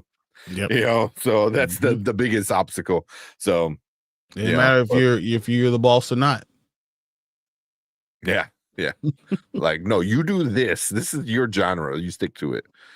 So, but yeah, it looks good. Jeremy Allen White is an awesome actor. I love him from The Bear. I've been watching The Bear like nonstop. Yeah. It's so stressful. He's awesome. I don't know what you're talking about. Comedy is stressful shit. Yeah, it's not a comedy. I don't know how it's up for like comedy awards. So but he's a great actor. So seeing him as Bruce Springsteen is interesting. I'm just not a huge Bruce Springsteen guy. So it looks fine. Yeah. Same. I'm not a big Springsteen fan, but I definitely appreciate everything he's did for the music and stuff like that. But I know the popular songs for sure. But Mama Bear is funny. He said, born in the USA, didn't really move her. I wonder why. I wonder That why. was hilarious. Yeah. Yeah. Oh yeah, he's also in Shameless. He's freaking awesome in Shameless. He is. He's awesome in Shameless. Yeah. Wow. But it's a good one. You know, Craig says he's interested because of Jeremy Allen White. Okay. Which is a good reason. I mean, yeah. I'm very, I enjoy him as an actor. Yeah. Yeah. I mean, he's great. He was wasn't he in the wrestling one too? Which one is, I forgot what it's called, but the brothers. Wasn't he in that one? With the hell's that called? Oh my god. Why am I blanking, guys? Come on, help someone. Oh man, Iron Claw. Oh my god. Yeah. Why can't and I couldn't think of it. Oh my god. Yeah, he's in that one. Because you know what? I buy all the movies, and you know what I didn't do? Buy Iron Claw, because I'll never need to see it again. I know, it's it's so sad. It's super, super sad. It's heartbreaking. But yeah, he's a good actor. I think he's gonna knock out of the park with this one. I wonder how much Springsteen is involved in this one. I'll be kind of curious to see where he was at with it. There's another Springsteen movie. What was it? But it wasn't about him. It was a movie about a kid, I think. That was like he was an Indian kid in England, and then he goes to the USA to see Bruce Springsteen. Oh, and it's all about I know exactly. It's based on a real story. Blinded by the Light. Blinded by the Light. Yes. Yeah. Which that was a good one. That was a really good one. I actually enjoyed that one quite a lot. So, and it's based on a true story and all that stuff. So, yeah. I'm sure this is going to be a really good movie. I'm sure this is going to be fun. Like Oscar bait. People are going to love it. There's people that follow Springsteen that go wherever he goes and make sure they see him on a live concert. I used to listen to David Kaplan. He said, "I've never missed a Bruce Springsteen concert ever." Yeah, that seems about right for him. There's certain people that are going to love it. It's not necessarily for me, but yeah, I think this is going to be something that we're going to be talking about when we do the Oscars. Yeah, this is it. Oh yeah. But yeah, we want to hear from you guys though. What you think about this movie? Are you excited? Are you not excited? Are you a fan, not a fan? Even maybe you're just a music fan and want to go see a good biopic movie. But we want to hear from you guys and we want to know your thoughts. So leave a comment down below if you're watching on the replay. But if you are watching live, we appreciate all you guys coming in and hanging out with us on this trailer reaction. But you guys stick around because we're going to get into your comments right now. So Kyle was like, "Hey, why you trying to sell the movie?" Hey, why not? No, that's he goes that one. Stop trying to sell the movie. On the payroll or something. Hey, you want to put me on the payroll? I'll sell the hell out of the movie. Right. Every time I say anything about T'Challa, but you know who loves T'Challa? Bruce Springsteen. Like that would be me all the time. That's funny. Songs have to be good in the movie. Yeah. Example, Lady Gaga. Yeah. Kevin said 20th Century Studio will get Oscar nominations for Avatar, Fire and Ash, Deliver Me From Nowhere. That makes sense. Yeah, both of them. Yep. Also said I'm looking forward to the Michael Jackson one. That's gonna be a good one. I just got to see it come out, man. It's been talked about for such a long time, and I can't continue to wait for this. Yeah, but they keep teasing us. They keep teasing us with all the little posters and little clips, and you're like, damn, that one looks good. And then Deuce said, "Nope, I want a Nas biopic." Let's go. Give me a Nas, man. All I need is one, but Jay-Z will never allow it. Jay-Z will never allow it. What Give was me a Nas the? Come on. Mhm. Call it one mic. The one mic. The Wu-Tang one was really good on Hulu. Mm-hmm. I Was actually think that has a show? Yeah, that was a show, 30 Wu-Tang. episodes. That was, Wu-Tang. like, really Wu-Tang is going to be in Chicago in August. But yeah, Anzo said he's going to a Wu-Tang Okay. concert this summer, I think. Nice. Yeah. That was that. But whether you're a fan or not, like, I think you become a fan after watching that show, because it's a really good show. You know, and you get kind of in depth with some of the artists and stuff like that. Yeah, no, I know a lot about the Wu-Tang. You know, Ghostface. You know, Ghostface never showed his face for a long time. Like, or you go Method Man is like probably the only nice one, the only good one. He had a real job. Yeah, it's the final tour. I guess, right? They're all getting a little older. Might as well do it while you still can. Chef hasn't gotten his due.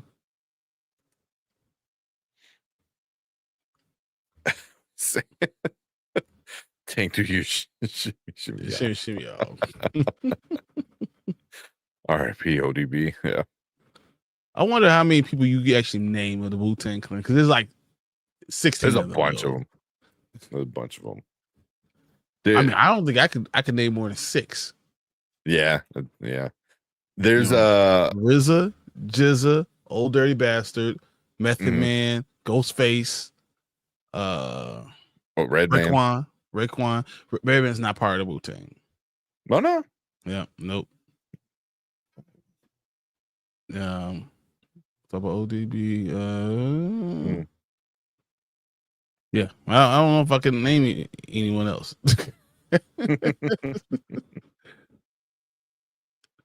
There's a Raekwon the Chef is awesome, yeah. There's a really super funny joke with Tom Segura talking about his about dreams, and one of his friends, she told him his dream, and it had something to do with the Wu-Tang. Like, I cannot say it because it is not. It's not good. It's not. Yeah. But it is funny as shit. It is funny. Is it? Look at it like the. Inspect the deck. You good. You good. Got a little respect. Inspect the deck. That's I remember that. Mr. Killer. Because he got Master Ace, but Mr. Killer. I don't know if I remember anyone else. It's just so many of them, man. I can name all of them.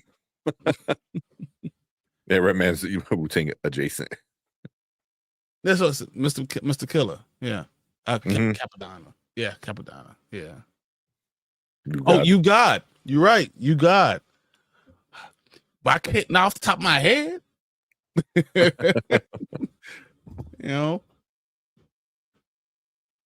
Yeah, you're right. Yeah. I said Master Killer. Meth is younger though.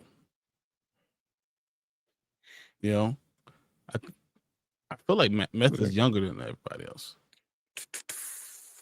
See, because Meth is what, born in 54. Yeah, we gotta say the RZA, the Jizza. We already know that. Yeah, the RZA, the Jizza. Yeah, Raekwon the Chef. It said Ghostface, Method Man. Best you got Master Killer, Capadonna, Ghostface. Who didn't show his ODB? Ghostface didn't even show his face for forever. They were real, yo. Oh man, that's Ghostface is 55. ODB was RZA? I think I just had it. I think he was like 55 as well. ODB was 35 when he died. Yeah, that's why. So he would be about 55 right now. If he was still alive. Jizzo is 58 right now. So they're all like there's 10 of them, right? Mid to like 50.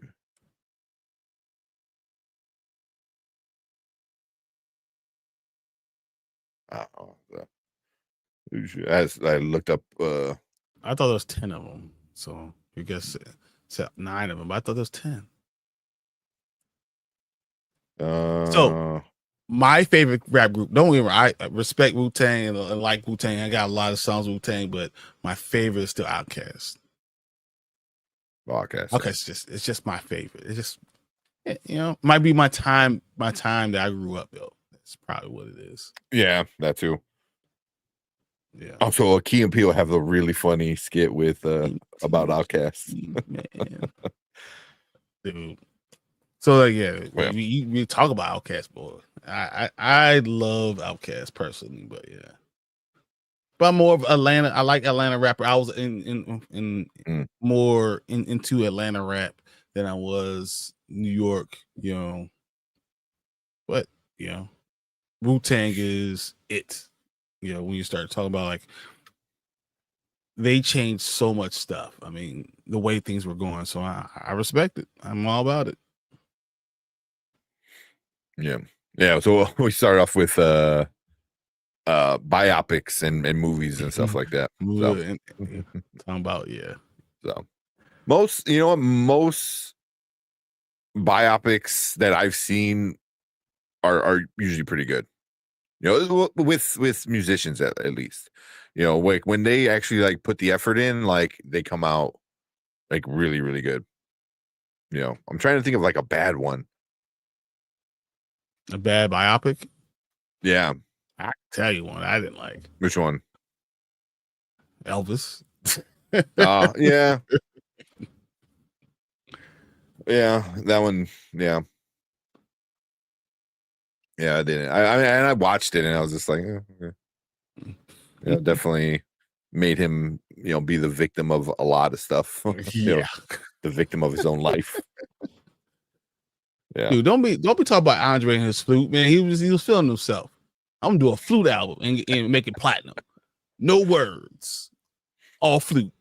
Let's go. That was wild. But I'm like, that's gotta be a joke, right? That was crazy. Dude, I got the whole album, man. I was like, oh man, man, is it gonna change? Beastie Boys. Beastie Boys are like, man. So I don't know if you can see. I have this scar right here. You can kind of see it.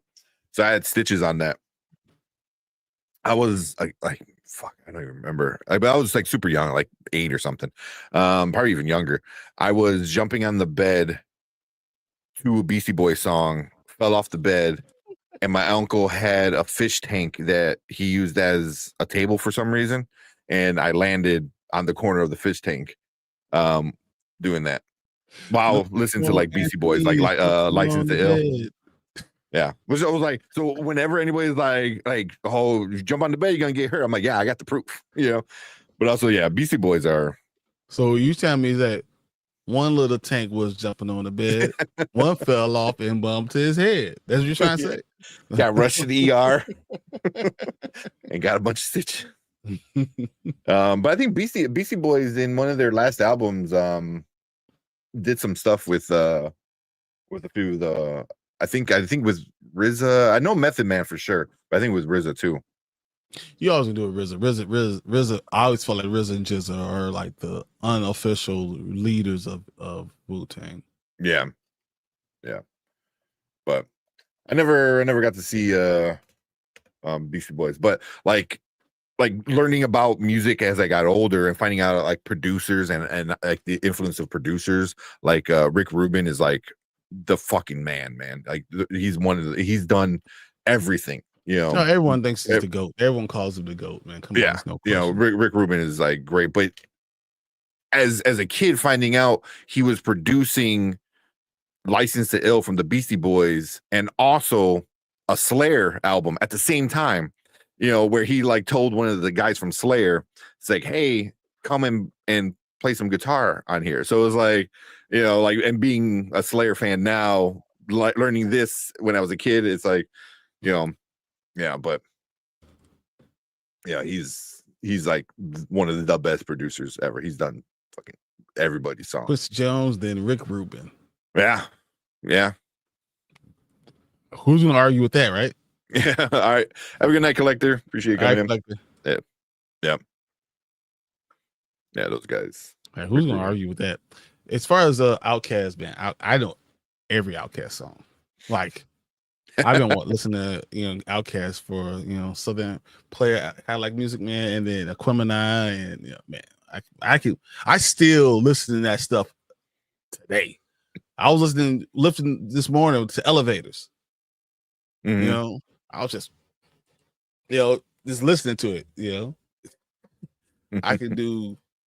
I don't know. I love Outkast all day. Mm. And then I realized how bad taste it was for me to listen to Outkast when Bombs Over Baghdad came on. I was like, I said everyone from Toto was in Michael Jackson's Thriller. Oh man, I don't know if that's true or not, but that's funny as shit. Because I really don't know Toto besides like Africa, which is like the song fucking everybody knows. Yeah. Like besides that, I don't know anything else from them. Outkast is awesome though. Yeah, but again, it's very much like you said. It's. I think people our age, like it was super popular when we were in high school.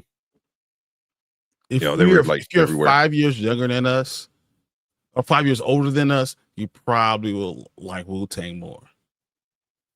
Yeah, I agree.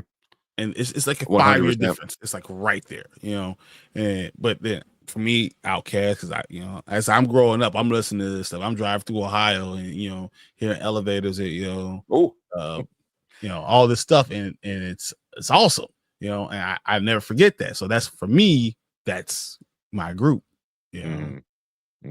But respect, understand. Overrated? I don't know about that. Brian's about to ban you. Forever. Yeah, that's how long it'll be banned. Yeah, I said it. I mean, you say a lot of wrong things too, so it's okay. It's okay. Oh man. But all right, let's get into I'm a Wu banger for life. But you guys, I respect that 100%. And they are most gangster, and all of them were like doing. I think that's what Method Man got on some show I watched. I'm not going to promote him. And he was talking about he was the only one with a job. Was the only one. Everyone else was just slinging dope, doing what they're doing. He was the only one over there with a job. And he got fired and he went full in. But that's just not for him. Yeah, Andre 1000 flew shaking my head. Take that Polaroid rap. Oh man, like you said, like somebody trying something different and new. Studios really don't like it. It don't even matter who you are. NWA is my favorite rap group. I respect that too. I respect that, but my problem with that is I don't. There's some of them aren't rappers, But NWA adjacent, a lot of those rappers are even better, Cube is a monster though. Cube is a monster. Dre is probably the best, producer, as far as beats go and making hits and stuff like that. He's one of the best. That's what Dre is. I mean, so Eazy-E, I don't think he's the greatest rapper of all time, but he's definitely, I'm not gonna disrespect him. So yeah. I respect it though. Yeah. MC Ren is actually a really, really good rapper. He didn't get a lot of publicity, but yeah, MC Ren is actually really good. So the fans, they like the Flute album too. man, Said well, China Che dropped. Noir dropped. Check her out. Che Noir. Okay. Yeah, West Coast. Cheetah Pants on Dream Not That's the group. No, man, you gotta listen. I mean, Outkast has probably more hits than you will believe. More number one hits than you will ever believe. Like, I mean, off of albums that we're talking about, crazy. Mm-hmm. I think Andre's one of the best wordsmiths. I think Big Boy's a better rapper. But yeah, they're good. If I was going, this is interesting because I think Method Man might be a stronger MC than Andre is, and he's the more popular of the two. I think Method Man is probably the stronger MC, but I like Outkast more. Yeah, I was watching something recently, like this past week, with Method Man and him talking about like how he like took different things from different genres of music and like how he incorporated it all, and he was telling all these examples, and you don't notice it until somebody tells you, and then you're like, oh shit, like yeah, very much like Dave Grohl from Nirvana when he was the drummer. He was talking about like he did this, and he goes, "Oh, it's a disco song." So and I think he was telling Pharrell about it, and it blew his mind. He's like, "Oh, you what?" It's like, you're right. But you have to remember, like, if you're born in 1970, right? You listen to disco for 10 years of your life, right? So you're gonna listen to R&B for a long time of your life. So the beats that you're gonna be in your mind are gonna be from that era. Yeah, and you gotta respect it. Yeah. So, and it's also like what's always on the radio, so it's like even if you don't listen to that genre, it's popular at the time, so it's like I don't listen to Taylor Swift. There's like 2 songs that I'm like, oh, you just hear everywhere, whether it be commercials, TV, social media. Is like, you're like, oh yeah, that's a Taylor Swift song, so it's like, it's popular for a reason. It's just because it's everywhere. So, but all right, we're going down a rabbit hole. Rakim or Big Daddy Kane are the best solo rappers in history, in my opinion. Rakim is the best rapper I've ever heard. Rakim's the best rapper I've ever heard. I think he changed the way rap was. Before it was DJs and accompanied by a rapper. I think Rakim changed that. I think people don't mess with Rakim. Rakim is gangster for real. I mean, he's it. Thinking of the master plan. I mean, that dude is it. So I love Rakim. I love Nas. I like Pac, I like Biggie and all that stuff, but man, for me, I've always been a Rakim fan. I do like some of those Swift cuts. I can't. Hall & Oates, Rolling Stones, and the Beatles. All from Method Man. Yeah. You're right. Drink Champs. I just saw someone say that. Yeah.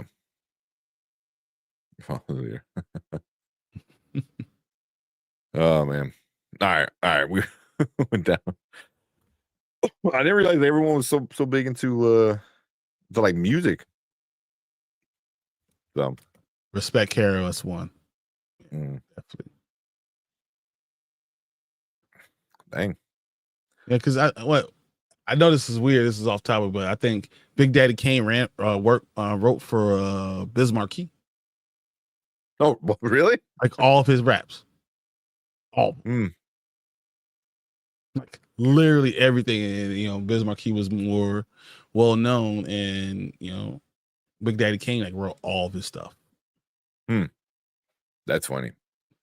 That's I mean, it's interesting.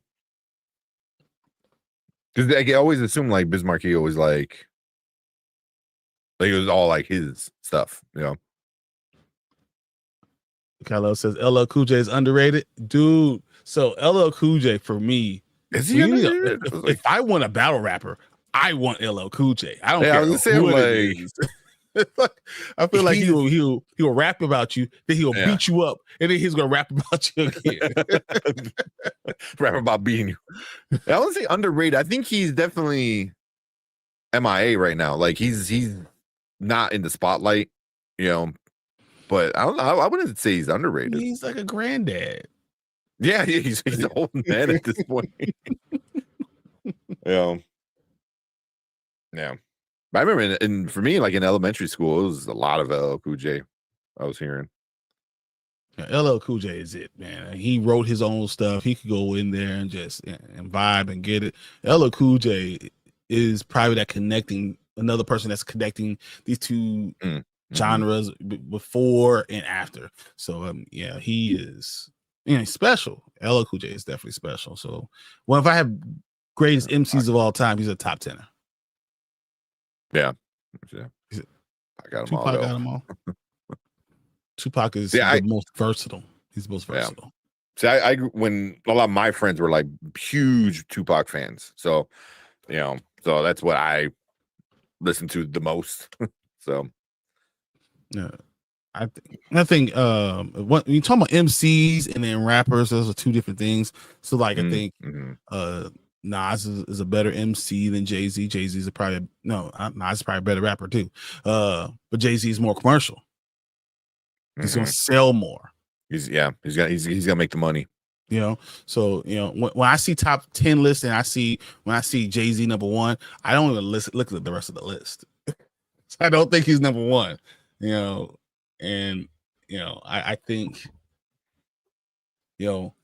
Tupac deserves this day. I think Biggie does, Rakim does, Nas does. Eminem needs respect. Jay-Z definitely needs respect, but he doesn't need to be number 1. Busta needs to be there. But Method is a great MC. LL Cool J is top 10er no matter where you put it. No matter what the list you put in, you better have LL Cool J. Or your list is just thrown out. KRS-One has to be there. Rakim. Those are my guys. I feel like those are it. I don't know if Jay-Z's a better rapper. I think Nas is it's close. It's close. So I respect either way it is. But Nas is the better overall with the mic. You said Will Smith, but Will Smith, I have respect for Will Smith, man. I've always had respect for him. Man. Yeah. He wrote his own stuff, man, too. Well, not all of them, like Miami and stuff like that. But his verses, he's good, So I think Will Smith I respect him, man. They go into old school Salt and Pepper. Salt and Pepper was more like what's Kid and Play. Yeah. Will Smith won his first Grammy for rap. Yeah, and I respect Will Smith. I know people talk about because he doesn't curse and all stuff. His stuff was still good, man. But he was during a different time. Yeah. With Jazzy Jeff and stuff like that. So it's a different thing. And he was able to kind of go with the times. He still can rap now. Oh no. He won the first Grammy. Yeah, he won the first Grammy. Oh. Damn. That's first wild. rap Grammy, I believe. Yeah. Yeah. Jay is a rapper, Nas is a poet. Nas was Illmatic and Stillmatic are some of the best music to ever be written or better be rapped. Best albums ever to be done. We're talking about ever. So like to say that Nas is not just a poet, only a poet. Listen to Illmatic and Stillmatic and then remember what he did with Ether. So like, but I'm saying Illmatic and Stillmatic are probably are hip hop royalty. Like, so don't just throw out, say he's a poet. No, that's a rapper, bro. It's an MC Hammer. Hey, he's the most. He's gangster. Don't mess with MC Hammer. Yeah. Nothing was misplay this song. I think he just rap. He gets on there. He just freestyle stuff. So, Cypress Hill. Cypress Hill. Yeah. A lot of people I grew up with in Cypress Hill. Although I think it's newer. Whereas like it took like 30 years for this joke to pay off from The Simpsons. You know, when they're like at Lollapalooza, they're like, "Oh, who ordered the London, harmonic symphony or whatever?" And it's like, Cypress Hill, I'm looking at you. And then like recently, they did a concert with the London. I was like, oh, that's hilarious. They're like in suits and shit. I was like, that's like 30 years later. Oh man. I agree. Illmatic is number one, man. Yeah, it's better than anyone else's album, except for Lauryn Hill. The Miseducation of Lauryn Hill probably is the greatest album I've ever heard. Lauryn Hill was on top of everything, but Illmatic is probably the best rap album I ever had. If you want, who is it? FD Signifier did a real good video. It's a little bit old at this time. I think it's probably like a year maybe ago, where he talked a lot about music. Then he did one with because a lot of his is like centered around like Black culture, and so he did one about like white guys coming in and taking it. Is like who's authentic and who's not. And it kind of becomes a thing. It was a really good video, and I mean, most of his videos, pretty much all of his videos are awesome. You're gonna look at like Kid Rock, and you're gonna be like, oh, he came in as a rapper, and now he's not allowed into. You're not allowed into a lot of places. Don't come back to a lot of places in Detroit, bro. Yeah, right. Yeah, but yeah, it's a FD Signifier. Just look up like rap or music or something like that. Like he's a video essayist, so they're like long videos, like an hour and a half. So if you like that kind of stuff, but yeah, he did something about the music that's like really good, and he gets into like a lot of the old schools. He's I think a little bit older than us, so he's into like some old. He's like 45, 46, so yeah, a little bit. Yeah, so around there. All right, the Fugees. The Fugees are awesome, man. The Fugees are good. It's an Ace S over Thriller. Nah, man. Maybe I have to say Thriller. I don't think anything better than Thriller, but Thriller is the full thing. It's the full package. So yeah, maybe not. Not Thriller. Not Thriller. I don't know how I can go on and on, guys, for a long time. So let's just go to Elio, because I can go over there for all day. Need to do one with just music. Yeah, let's do. But I would say Miss Lauryn Hill is hip hop and is unbelievable, and you just love Lauryn Hill when she's did it. Miseducation Lauryn Hill and the Fugees, The Score, are probably in my top 10 albums of all time there. Miseducation Lauryn Hill might be two now, because Thrill is probably number one. You're right. I agree, Ace. All right. Let's get into Elio. All right, let's get to Elio, guys. Yeah, this definitely got to do it. You're wrong. Bad is not over Thriller. Get out of here. That will get you banned. Bad over Thriller.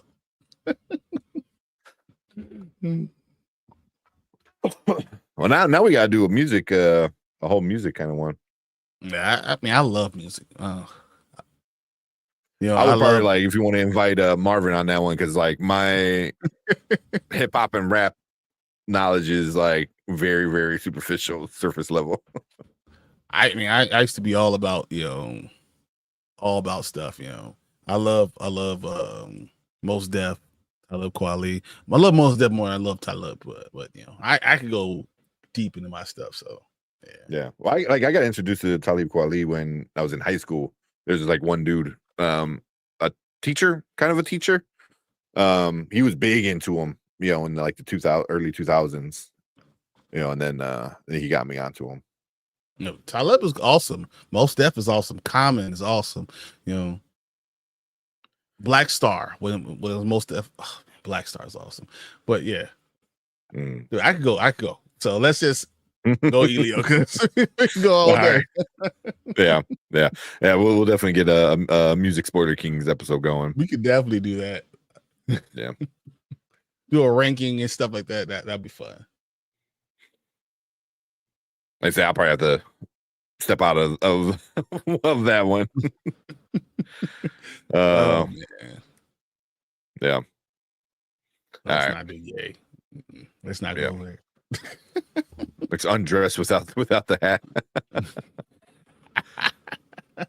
I usually wear it because I never do anything with my hair, so it's just like during the weekend, I'm like, I don't put my hair's all like, I'm like, there's nothing wrong with his hair. Looks great. And he's like, my hair's too long. I'm like, too long, really? Right now it's a little too long. All right, let's get into Elio. Let me pull up the cast and stuff like that real quick. Get ready. Because I found out the directors. I'm like, oh, that makes sense. There's a lot of them, wasn't it? 3? Yeah. So the first director was the dude, and he had to step away. I didn't finish reading the article, but he had to step away for a while. And then the other girl came in, and she brought in somebody to help her with it, basically. So the 2 women worked together after they kind of stepped in for the dude.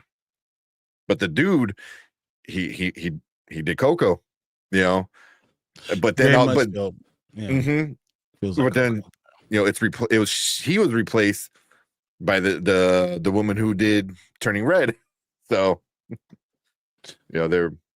I don't like Turning Red that much. Well, I never did. My girls weren't there, and maybe I just wasn't in for either. So, all right, I got that. Let me get it the Rotten Tomatoes real quick. I haven't seen how it was doing box office wise.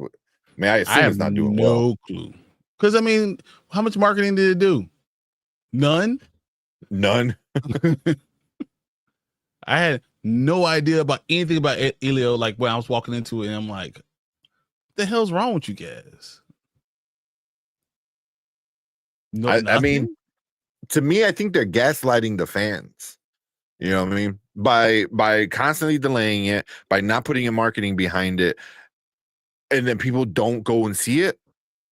And then it's just, and then Pixar and Disney turn around and be like, see, no one wants new stuff. I was like, what? It was like, but you did this, So that's what I think. It like justifies them for making the Toy Story 5 and 5 Frozens and everything like that. 28 years later is definitely gonna be this. Yeah. 28 years later is gonna make $60 million this weekend. How to Train Your Dragon is gonna make another $45 million domestically. Yeah. So set for failure. Maybe it makes $28 million.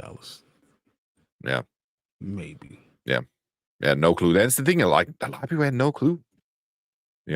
Like even Brandman was like, "Oh, yeah, is it coming out this weekend? Are you sure?" And he's not wrong either. It's like, yeah, like they don't tell anybody. So, yeah. All right. Let's get in and talk about it though. Let's see how it actually is. And so when I do a synopsis, it actually will tell you everything about the movie. I'm probably going to do more marketing to let you know about the movie than anything that happened before. Oh man. All right. Let's get into it.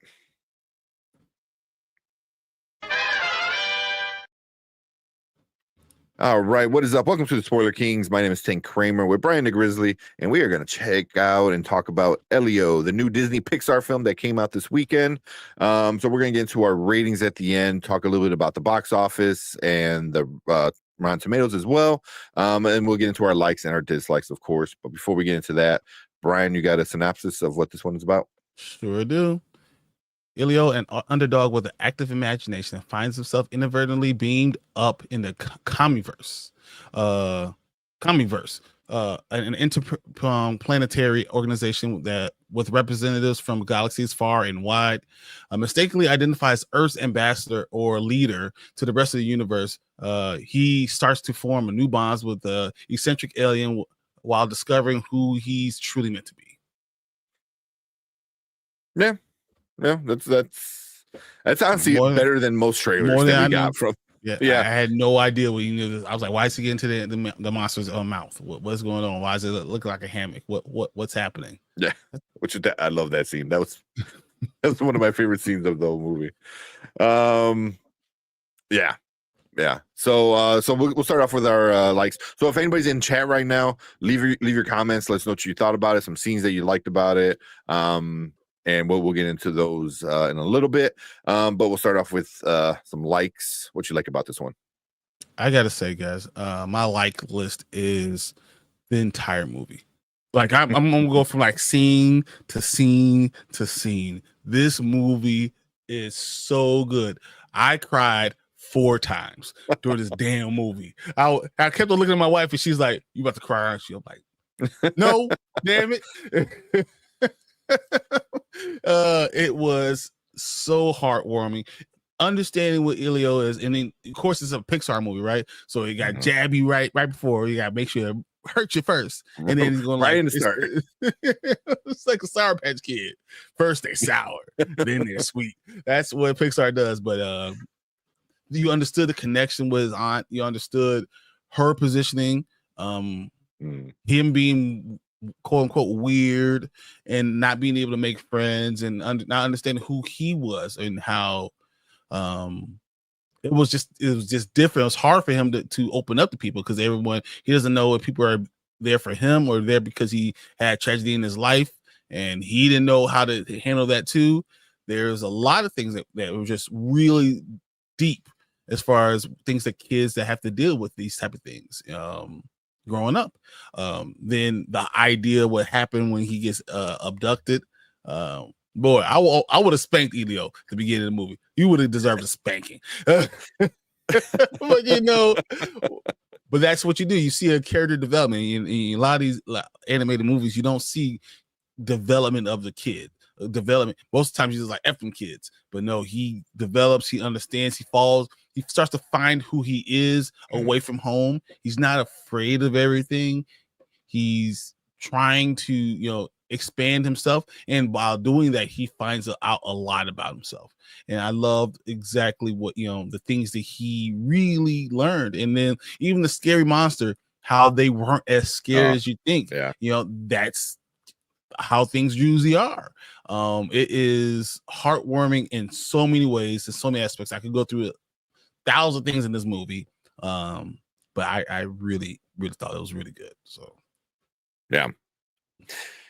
yeah, and same. I mean, this movie starts off like you said. It just like gets you right in the heart. It's like, like you feel that? You feel like crap yet? Like, all right, now the movie's gonna start. But it starts off like right off the bat, and then visually, oh my god, like because like he's laying down on the floor and looks up, and there's all the things he sees, and I was like, man, that is just. That's so gorgeous. And then you got Carl Sagan, talking in the background, who is just, Mr. Science, like that's the voice you hear whenever you think of like, space stuff, being, spoken to about. So, but yeah, I enjoyed the story a lot, of this kid who feels unwanted and not sure if he fits in at all with anybody and doesn't know his place in the universe and is lost and like because everyone goes through that and then especially somebody like him and with what he's going through, like you really like feel bad for him and and then once it gets into the space stuff, and you're in the was it a community verse or community verse? Common universe. Yeah. And you get into all these like really cool looking aliens, and they all have their own little personalities, which is funny. It's just really good. But instantly, as soon as we met Glorden, so Glorden is the monster that's right down below there. As soon as we met him, he became one of my favorite characters. He's adorable. He's sweet. He's heartwarming. He's friendly. It's just, he's such a great little character. And one of my favorite scenes is a little bit of a spoiler, but it was in the trailer, is when they're going through the vents and he goes, "Oh, I'm was it bait, the hell, why am I having a brain fart? Bargaining chip. I'm a bargaining chip. He goes, I was never that before. He goes, I've been called a headache, deductible, disappointment, a problem. And he's so sweet about the whole thing. It's so funny. And Glorden is really, really cute, and there's a lot of funny moments that I did not expect in this one. Like it's like, get in my mouth, and it's like death trap. He's like, trust me. Like, I laughed a lot about it. So it was a really fun time. I think, like, from beginning to end, I enjoyed it. Did he remind you of Rocky a little bit? As Rocky, from the book, Project Hail Mary. Oh shit, yeah. Me and my girlfriend actually brought that up. The Rock dude that's in the movie, that's like we were both like, that's how we picture him in the Project Hail Mary kind of thing. But it's very much because like I got like kitty vibes, if this like kind of thing. Because he can't see, right? There's no eyes. You don't have eyes. They hear him, but you have to create this language. This thing created a language so you can hear him, but that's not where he sounds. Exactly. Yeah. So in my mind, the whole time, even though I know what he sounded like at the end, it was like like music notes or whatever. Like, because as soon as I saw him, that's the first thing I thought. I was like, he's probably just saying music notes, but they're able to translate it. So I thought that connection between them was very much like it was in Project Hail Mary. So, yeah, I thought that was pretty cool. Yeah, this is like besides like what's going on in the background, but the relationship is very much like a kiddie version of that, but yeah, I have so many good things about this movie, and I really didn't know what to. I thought, I'm like, oh, it's gonna be good. I was hoping it was gonna be good. I didn't realize how much I really did enjoy it, like throughout, from beginning to end. Yeah, so. I wasn't planning on liking it at all. So, man, but I had no idea what the hell it was. Yeah, I mean, that's part of the problem, which we'll get into. So before we get into our negatives, Delta Dan dropped in. What's up? Delta Dan in the building, guys. Well. But we'll get into our negatives. Any issues with this movie? Man, the camp counselors sucked. Yeah, seriously. No, I even my negatives would be positive. Like, the kids that are picking on them. One of them really didn't want to. Like, he really wanted to still be his friend, and try to do it, but Elio kind of didn't understand how to be friends. So I thought even that part is still good, because at the end of the day, you still, we have friends. So even the ones that bad things happen, right? Bad things happen. You might have a bad interaction with somebody, but you end up using them and learning more about them by the end of the movie, which was really good. So no, I have very little negative about this entire movie. Yeah. One F Caleb, I think that was his name. The little yeah. And I'm like, of course, it's the little white boy starting shit. The problem. But yeah, F him. Yeah, I don't think I had too many. I don't think there's anything I really had a negative about. The marketing, that's the negative. The negative is the marketing of the damn movie. It's just Disney in general. It's like Disney wants this movie to fail. I feel like, I really do feel like that they're just like, nah, here's an original IP. We want it to suck so we can blame, the original IPs. You're the reason why this sucks. Like, yeah. That's the marketing. Is definitely the biggest issue for this one, because people didn't even like Mama Bear in chat. Like she's like, oh, it's legit out. I'm like, we're like, yeah, it's out. Like people don't know it's out. That's wild that they don't even know a movie's out, let alone what it's about. So yeah, that's my biggest issue with this movie.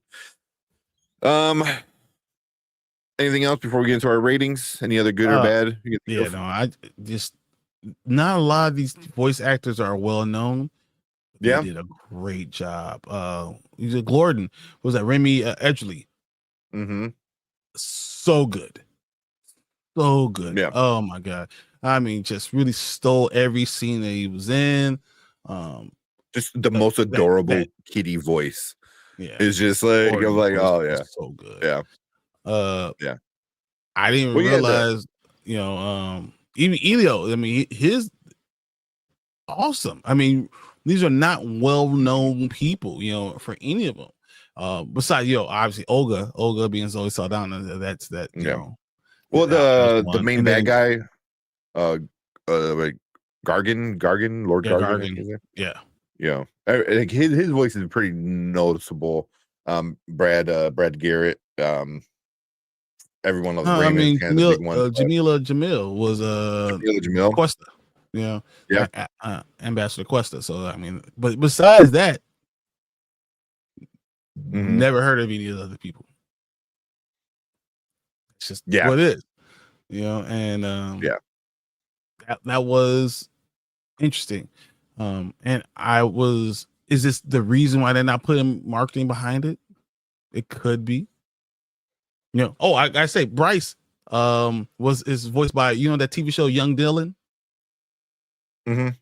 Yeah, it's on was that Disney? Disney? Yeah, what he's the one. He's Bryce. He's the one good kid. So I thought that, shout out to him, and that was good. But once again, my children at the end of the movie were sitting up, leaning into this is a big IMAX screen, right? They're leaning into it, totally enthralled. But not just them, my wife, who does not watch movies like that, is sitting up, straight up, looking at it, and like tears coming out of her eyes, and she's like, no, like she's responding. And it wasn't just them, it was also the other 17 people in the movie theater, because there's only 17 other people in the movie theater. But it was really enthralling, but from different perspectives. Me as a father and my wife as a mother, and then my children who are 8 and 10 really, really liked the movie. And they liked the movie more than How to Train Your Dragon. Wow. Okay. Yeah. So that's interesting. It's just further infuriates me that they just did not have faith in this movie, and it ended up being like a really good movie. Is it the best Pixar movie? No, but it's a solid, fun time. Like I 100% am gonna buy this on 4K. Like I can't wait till I watch it at home with my kid, because my kid's a little younger. He's 3. Or he's gonna be 3. I'm not taking him to the theater, not yet. No, but at the end of the movie, when me and my girlfriend were walking out, we're like, oh, he's gonna love this. He's gonna love it. The monsters look cool. Like he's gonna love this movie. He's a little too young to understand what's going on, but visually, he loves space. He loves like weird creatures, and he's getting into bugs and shit. So it's like, it's also the colors. It's visually, the colors. It makes a lot of sense. And there's parts of it that they're accurate science wise. Do you understand that the Earth is surrounded by debris? Through all the stuff, all the space race, all the satellites, there's debris that you can't just get out of orbit. There's a lot of stuff there. So if you have a smaller ship, you're going to have problems getting out, into orbit. That's just facts. But it's good. It really is. So here, Ace had a good question. I know how you feel, but what about your kids? He goes, did they like it more than they like Minecraft? My older one did, yes. Younger one, about the same. Because she came home still talking about it. Still talking about it. They went to the movie. We went to the movie, then they went to the water park, and they came home still talking about it. Wow, that's cool. But I will say this: if you have more marketing and had more things connected to it, it will hold their attention even more. I was looking online for some like anything. I'm like, because my girlfriend immediately is like, I want a Glorden like stuffy or something. They have no toys out for this thing. No, I would say no, almost none. You know, it's very bare minimum kind of stuff. Like when marketing is also the toys and stuff you could buy at the store. Not much. That's terrible. You can make money off of this. Yeah. I worry about people. See, once again, I say because there's no marketing, I worry if tomorrow morning my kids are going to hold on to it. Because no matter what, kids have very short attention spans. As much you like the movie, will they forget it? Yeah. Without a toy, without nothing to remind them, to remind them.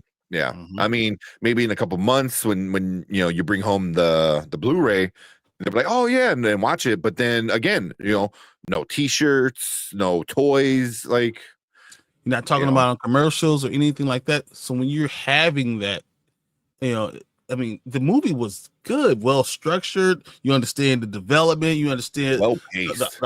The well paced. You understand the aunt. You understood the kid. You understood everybody's point of view. They did a great job. The vibe was an atmosphere was amazing, right?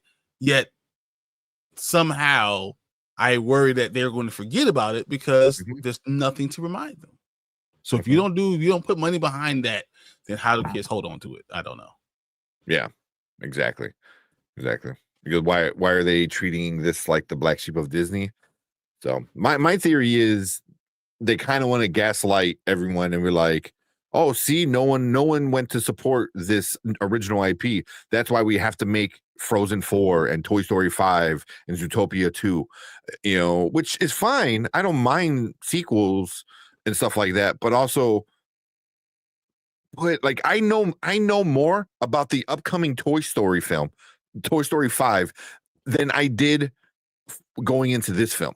And that movie's not coming out for another like 2 years, So, and that's to me is crazy, but that's what they kind of want, So I don't know if it's about, I don't know if that's why or content what. Because I think also has to do culturally. When I look at Encanto, when I look at what's the movie the director just did Coco. I don't know if they put a lot of marketing behind it, and it's not a huge family. It is very much based on tragedy and stuff like that. I don't think they felt like this is going to be a great family movie because of those negative things. So is that possibly why they didn't put it behind it? Is it not just because of culture? Is it because there's a lack of families? But you can say that same thing with Frozen, right? That's a big tragedy, right? You know exactly what happened, Yeah. So, but the difference is that they have music is more of a musical thing. This doesn't have that. It's not engaging as much. So they just said, no, this is not what we're going to go after. We're going to spend our money on, it said Toy Story 5. Yeah. I mean, it kind of sucks, but yeah. But it doesn't have music. It's not music. But does it? Did the Incredibles? There's not musicals in a lot of Pixar things. So yeah, that's hard to I mean, say. besides Toy Story 1, is there any other music in any of the other ones that you can like think of?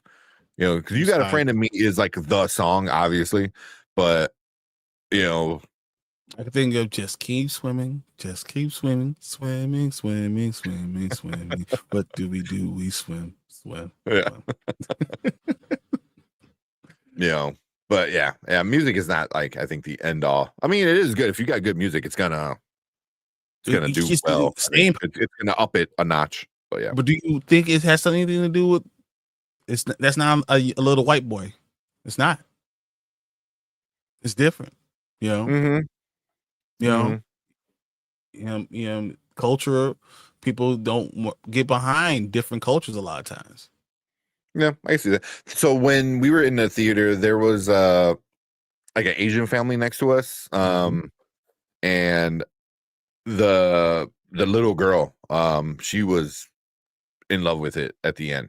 You know, like they were like super into it. You know, so I was like, you know, it could be that, like you said, you know, like here's a little Hispanic boy where there's like. But how much did they really promote Coco? How much did they really promote Encanto? Yeah, I'm just Coco more. I mean, still not a lot, but more than like Encanto. Encanto had like nothing. You know, probably as much as Elio. Really, you know. But they're all. Encanto got it on when he got to Disney Plus. All of a sudden, it blows up. You know. Yeah, they're talking about Oscars and Grammys and stuff like that. You know, for the music and whatnot. But yeah, you know. So I mean, I don't know. I really don't know why. You know, but the same Elemental.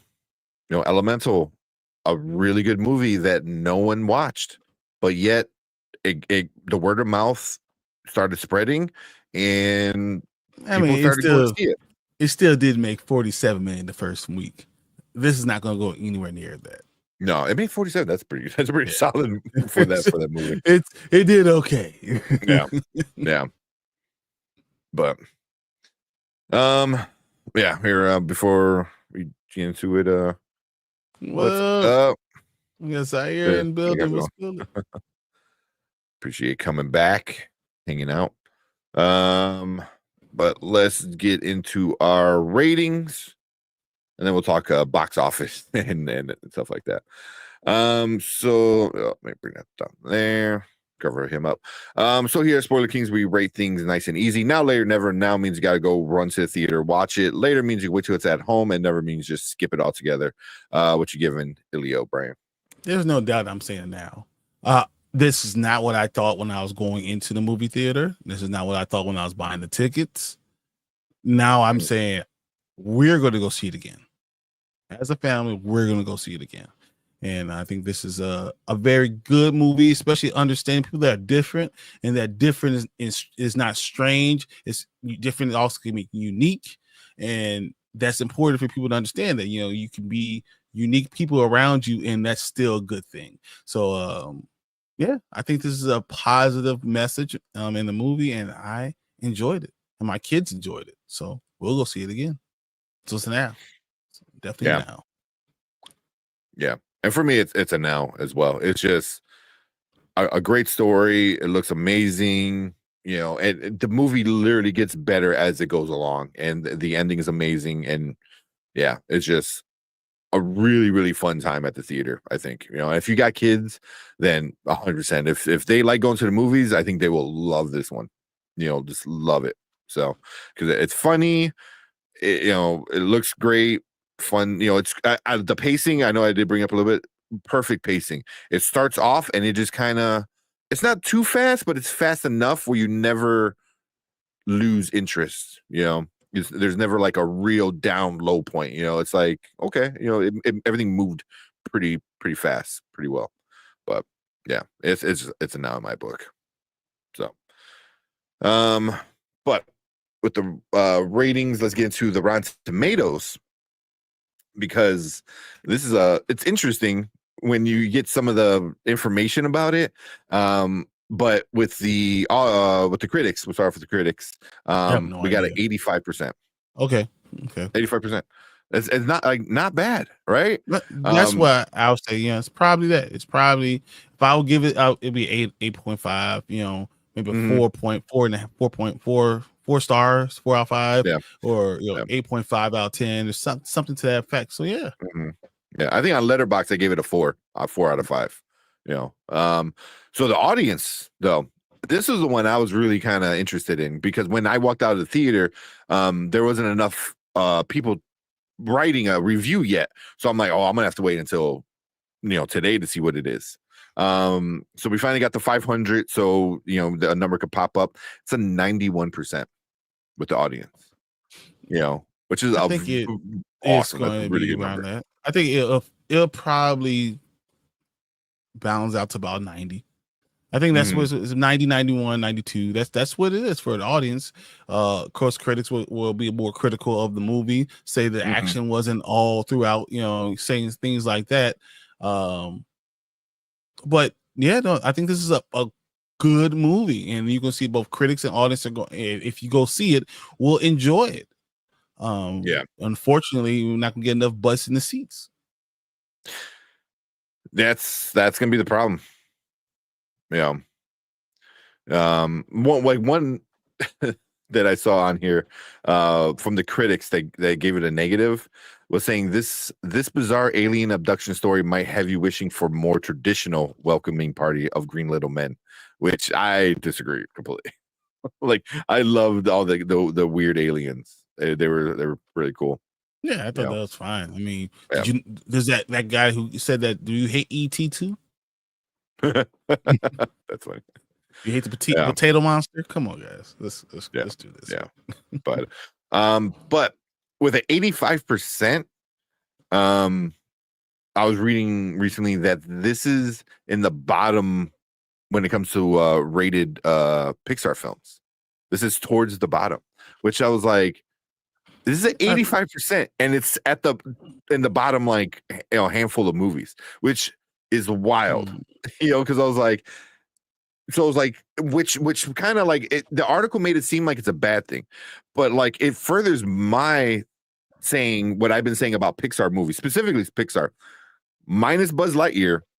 Every other Pixar movie is going to be good at best or good at worst. You're like, it was good. At worst, it's going to be that, and then at best, you get Toy Story, which is just amazing. Okay, so let's look. And also, WALL-E. I don't agree with some of them that they have on there.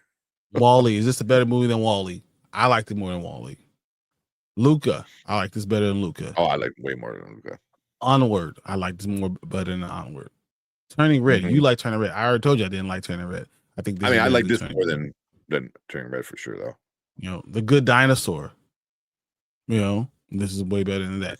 So like when I'm going through those things, it's not Inside Out, it's not Elemental, it's not Toy Story, and not Incredibles. Cars. But besides that, it's right there with Coco. It's right there. It's not as good as Coco. Coco's better, but it's right there with them. It's in that genre. It's better than, in my opinion, than Up. It's better than WALL-E. It's better than that. It's not Finding Nemo. So there's the tippity top. There's things that are in the bottom, and this movie is, I think, slightly above average. Yeah, I put that there too. But also like 85. But also when I started looking at these other numbers, I saw that I'm like, okay, I don't agree with a lot of these numbers that you guys are saying, and which kind of brings my issue to this like list. Like you brought up Cars. So if this is an 85% with audience, Cars, the original Cars, number 1, 74 for Cars, which is that's crazy. terrible. Which would mean it's down there in like the bottom like handful of movies, which is crazy. That means like Good Dinosaurs at a 76. Cars 3's at a 69. Cars 2's at a 40. Like they Rotten Tomatoes, Elemental's at a 73. Like but WALL-E's at 95. Yeah, and I really like WALL-E, and I don't know if I would put this above WALL-E because I really like WALL-E, but but they're both good, like Up is a 98. And as much as I do like Up, I thought Elio was a better movie than Up. Like it was more fun. It was just more entertaining. Probably more action than Up. Like Up had an amazing intro. you know, and everyone remembers the intro, and I think that's where most of that number comes from. But Because again, if you didn't cry, you start off crying. Come on, yeah, yeah, you know, so you know, again, if 85 is considered like not a great score for a Pixar film, like I said, minus Buzz Lightyear, because I hate Buzz Lightyear. That is, and I've seen it at least a couple hundred times at this point because my son loves it, you know, because of the spaceships and it's in space and stuff. You know, and it's such a horrible movie. Besides that, everything else at worst is good. Is good. Yeah. Is it Yeah. Luca? I don't know if I thought Luca's a good film. It's not great. I don't love it, you know, but it's a good film. I don't think Onward was that. It wasn't bad, not bad. So it's what's good. I mean, is it the? That's what I'm like. At worst, it's like okay, that was a good film. You know, I'm like, I don't love it. Are you comparing it to all Disney movies, or Disney, or just Pixar movies? Just Pixar. No, I'm saying not just. But are you comparing the Pixar movies to Disney? Like when you're talking about it's a good movie. Would it make? Because like I think Inside Out is great, right? Elemental is great. Finding Nemo is great. Toy Story is great. Incredibles is great. Cars is good. I like Cars. I thought Soul was fun. I enjoy Soul. Soul was awesome. You know, and like Ratatouille, I don't love Ratatouille as much as other people love it. Me either. But it's a good film. I'm like, I don't hate it. I'm like, it's a good film. You know, I'm like, if it when my son wants to watch it, I'm not like, oh, again. I was like, all right, whatever, cool. You know, when he wants to watch Lightyear for the 100th time, I was like, you know, like it's so funny because you saying Lightyear. You know, they have Lightyear rated above Elio. It does, yeah. They have it and Elemental. Yeah. But look at the audience score also with Lightyear. I think it's low. It could be wrong. You know. But yeah, it's just this one could definitely get a lot more love. Oh wow. More love if they pushed it. Yeah. That's the bottom line. Yeah. Is it better than Coco? No. Is it better than Incredibles? No. Is it better than Monsters Inc? No. Is it better than Inside Out? No. Is it better, you know, than Toy Story? No. Finding Nemo? No. That's why I'm like, is it up there in the top tier? It's not top tier. You know, it's definitely somewhere in that middle tier. Yeah, it's above average. So wherever average is, it's above average. Yeah, that's where I put it. But again, like above average for a Pixar film, you know. So that's why it's like 85. So yeah, that's what that is. You know, and that's considered a low rating for a Pixar film. You know, that's a bottom 10 film. 85% is a bottom 10. That's wild. For what 40 films I think are out, maybe a little bit more, 45. Something like that. Is it that many? Because I think. Well, so Cars 2 sucks. Cars 3 sucks. The Good Dinosaur is not that high. Onward is not that high. Monsters University is not that high. Brave is not that high. Lightyear should be at the bottom of everyone's list. And then you get some bangers. So, you know, it's probably, you know, above Luca. So Luca's probably, if Luca's there, Luca's 9. It's the bottom 9. And then if you put Elio will be right now 10. Yeah. Pixar has 29, so I gave it a little bit more. It's 29. So, but if there's 29 and it's not, it's in the bottom 10 because there's that many in front of it. They're not wrong then, right? Because I mean, let's just go because it's not just the movies, but it's the number of movies they did. So there's 2 Inside Outs. There's 4 Toy Stories. There's 2 Incredibles. Now that's 8 right there, right? Then you got Monsters Inc. 9, Coco 10, Wall-E, if you want to love it, whatever. 11, Finding Nemo. There's 2 of those. That's 13. So, I mean, Up 14, Soul 15. So that only leaves 14. So that means that besides those 15 awesome movies, it's in the next tier. Yeah. Right? So I mean, that's probably what it is. But technically that's in the bottom half. Yeah. Yeah. No, I'm not saying like it's wrong. I'm just saying like that doesn't mean what you think it means, where you're like, oh, that's a bottom half Pixar movie. Also, if 85 is a bottom half, like how many movies would love to have 85%? Tell Madam Web, hey, 85 sucks. They're like, what? You got double digits? Like that's what Madam Web is saying. So like so that's why. But Pixar movies are known to be like good, and I think this one just is does what Pixar does best. They make entertaining movies that are good. How good they are, it's kind of up to you. I think this one's like pretty good. So yeah. But yeah. That's why for me, minus Lightyear, I can watch any Pixar movie and be happy. I'll be more excited if I watch certain ones, but but when my son likes Luca because he like it looks cool, and I'm like, oh, okay, scream Silencio Bruno, all the time, and it's funny. So, but yeah. But all right, but yeah, there's the Rotten Tomato scores with it. Let's get into the box office. Not the greatest. Is the lowest opening for a Pixar movie. Yeah. What's it gonna be? I'm still guessing about 27 million. Yeah, right now it's at 22. I think that was that's what Deadline was saying. For a weekend? Ooh. That's not good. Yeah, the Box Office Mojo, where they usually keep track of everything like that. Friday alone, it made 9 million. On just Friday, and that's all that we have, and that's technically the third ranked one. Obviously, we already said which two were going to be better, but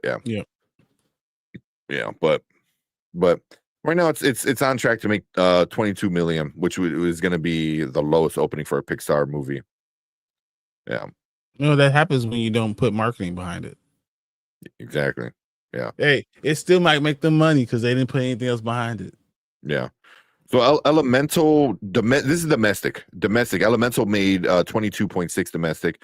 Toy Story, the first Toy Story in 1995 made 29.1.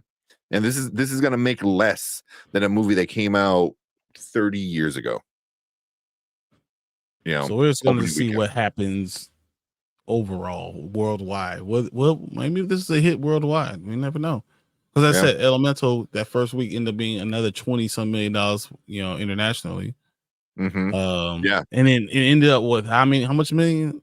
$600 million, something like that. It was all 100, I think, right about there. It was like 5 something. 500 million. I think About 5. Yeah. Right. No. Yeah, was it? I think it's around. Okay. I think it's around the 500. Yeah. But it's got Elio's got a cinema score A+. So audience score super high, and anything in the 90s is really, really good. So hopefully this can do well. Because I do want to see more original content. I mean, it did have original content. We've had some original content, especially from Pixar. Yeah. But then once you have it, then they're gonna bleed it out. That's true. That's true. So same Elemental, Encanto, those came out recent and original content. So but we're in store for the sequel. I don't know, the sequel ambush that we're getting it with just We're getting 2 Frozens in the next couple of years, 3 and 4. Toy Story, Zootopia. So there's gonna be a lot of Incredibles sequels 3 coming out. Another Incredibles, yeah. All right, but we'll finish this one off and then we'll get into all you guys' comments because you guys got a bunch of good ones. But we appreciate everyone coming in, hanging out with us with this movie review of Elio. Me and Brian loved it, so we want to hear from you guys what you guys think about it. So leave a comment down below, tell us what you think about this new Pixar film.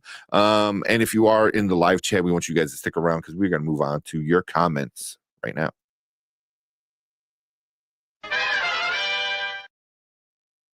All right. Yeah, so domestically, you said Elemental made $29.6 million the first weekend. Yeah, that's what I'm looking at on Deadline. It's almost it was actually Box Office Mojo has 29.6 the first weekend. Okay. Yeah. And then that's what it's saying. 29.6, and then only made $18 million the second weekend. All the big number for Elemental is all international. Yeah. It's all international. I mean, because also, granted, it was a fire, so it's like you can't hey, but it was a direct correlation to the Asian community. Without question. You know what I mean? The dude who wrote it and directed, was Korean, I believe. So he it was kind of his life, Ember was him, that was his upbringing, so I'm sure a lot of the Asian community got into it. But yeah. Kenny with the super chat. What is up, Kenny? I'm sick as hell, but if I feel better tomorrow, I'm gonna go see Elio. Man, I hope you feel better. Yeah, I hope you enjoy it. I think it's going. You can enjoy this movie. Yeah, I wonder what the international numbers are going to be. I really wonder, Elio, what we're going to see internationally, though. I wonder, is it going to be open up in China? That's a big thing. Mama Bear said, "Feel better, Kenny." Appreciate it here. We'll play you this. I don't know what. There you go. Get ready for Spaceballs. And may the Schwartz be with you. What a world, what a world. The world. There you go. Hopefully that makes you feel better, man.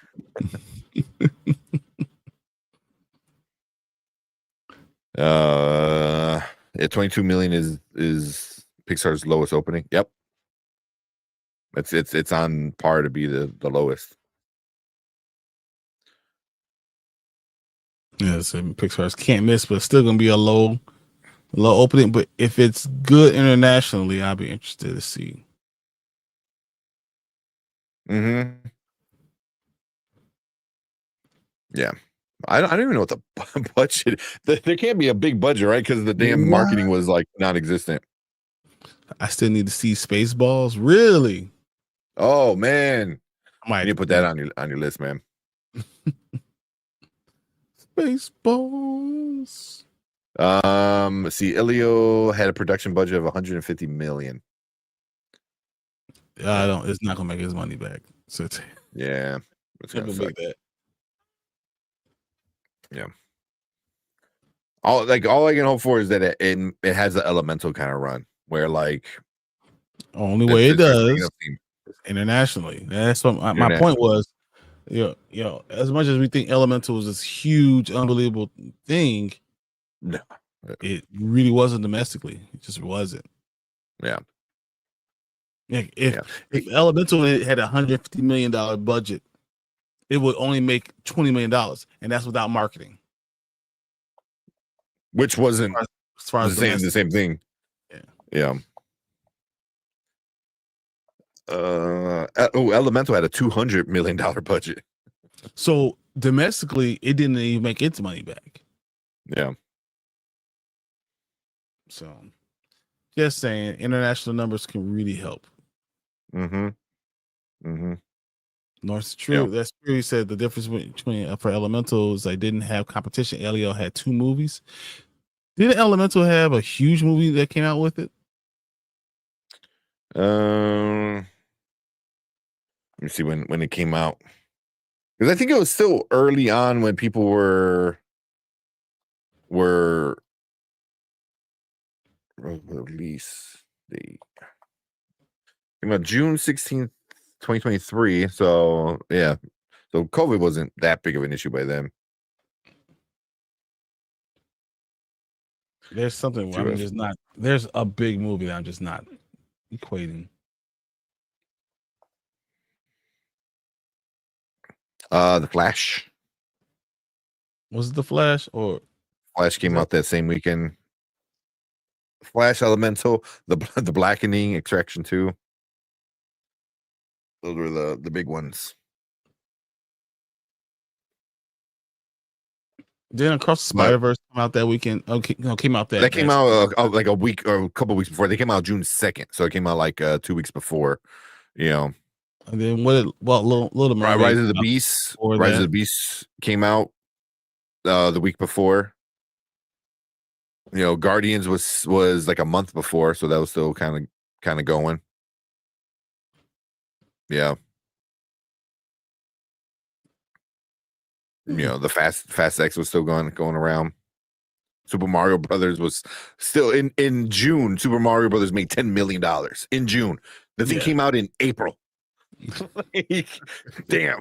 You know, that's crazy. A movie that came out in April made 10.9 million.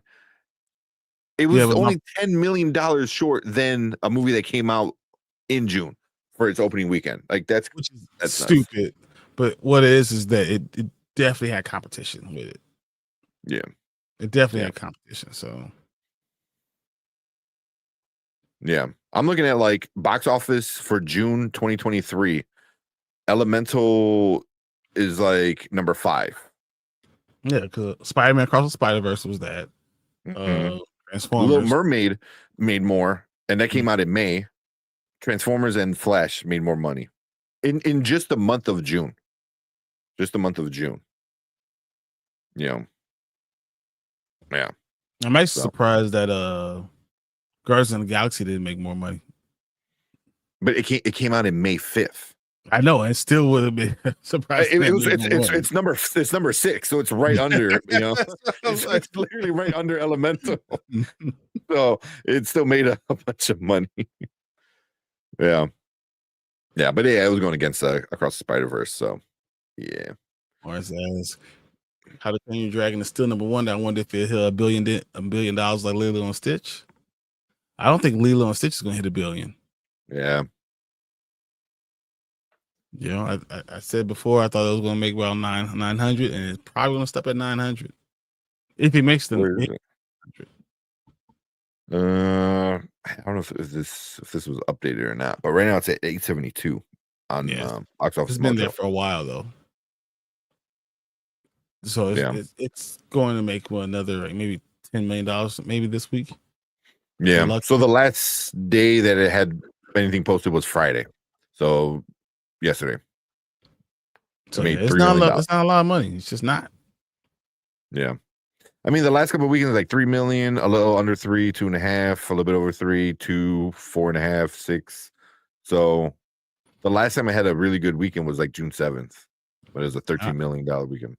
I think How to Train Your Dragon is going to make somewhere around $600 million, $650 million. Yeah. Yep. Because they only got like 2 more weeks. Not even this weekend and next weekend, and then that's it. It ain't making no money, no more money. That's just how it goes. Sorry. Yeah. Dinosaurs trump dragon. the real dragons trump the fake dragon. Yeah. All right. We'll get into some of the comments real quick. Word of mouth got I hate talk to text. Poor Elio finds out what's probing means. Yeah, he kind of does, but it's still Not as funny bad 'cause as he you was so guessed it. excited. He was like, yeah. He was like, Probing. Oh, dude, that was one of my favorite scenes, man. They do the whole get out thing where like the clone kind of sticks his head out. Yeah, it comes back in and then it comes out. It's like help me, and it does like the crazy run. Oh, that was hilarious. And I heard like everyone laugh in the theater because it was just like, then he like does the Terminator thumbs up. Everyone like, oh, how many people were in your theater? I was in a smaller theater. We didn't go to IMAX or anything. I'm trying to remember. Because there was a lot of families. There's one family there. That was 2, 3, 4. There was like maybe like six families, not including me and my girlfriend. So about 25 of you guys. Yeah, probably. That's a pretty empty theater, honestly. But again, my theaters, I was at a dine-in one, and there's like 50 seats, maybe. So I'm like at a super small. IMAX. It was IMAX. It was the number one, and it probably had 17, 18 people in it. Yeah. So I wouldn't be surprised it gets moved out of IMAX. Yeah, 100%. 100%. I said Elio's from 83rd Street. He got frozen pack. Moana. Oh, it's Jacques. Oh man. And Harvard's like, I thought we were doing a trailer. He goes, I never heard of it. That's because they didn't do anything. They didn't spend any time actually promoting it. I think we watched like 2 trailers. Yeah. Before. So and one spaced out, though. It was spaced out. One was like a year and a half ago. Like the first trailer reaction we did for it was like a long time ago. Yeah. There's a kidnapping joke in there somewhere. Where's with the up? No, the old man kidnapping an Asian kid. Yeah. Yeah. Say, I know you do. That's what I'm gonna say. It. Hey, even if your daughter doesn't want to see it, don't kidnap a kid. That's funny. You gonna see this? You'll watch it. Do saying solid movie. Yeah. That's what it is. Yeah. I think you're gonna watch it, have like a fun time, laugh, get teary eyed a little bit. So especially at the end. The end is really good. Yeah. Why are they treating this movie like the Black Show? We already talked about that one. That could be just a fun short. Just keep swimming. Just keep swimming. I think you guys can clip. I think on YouTube. Swim. What do? We swim. We said I didn't want to say that, but a good example is Up, a little white boy. This is a little Hispanic boy. No marketing. You can figure out the rest. I think Up is he Asian? I thought he was Asian. He's Asian. Mm-hmm. I thought he was Asian. He's Asian. Yeah. But he's not the main character though. Yeah. He's definitely a side character. Also, so there's a part they get a lot of food, and one plate is just a bunch of conchas. So it's like my girlfriend goes, oh, they're eating conchas. I was like, yeah, this is awesome. Oh man. Because I thought Up had an Asian boy who was kidnapped, but yeah, I'm pretty sure he's Asian. That's exactly what it was. Yeah. No one was worried about the kid. Yeah. Not one person called and asked about the kid. Like, what's wrong with y'all kid? I was gonna say thank you. Should write a review for it. On my letterbox, I have a quick little thing. I have not had a chance to do anything. I got 4 movies to add to my letterbox today.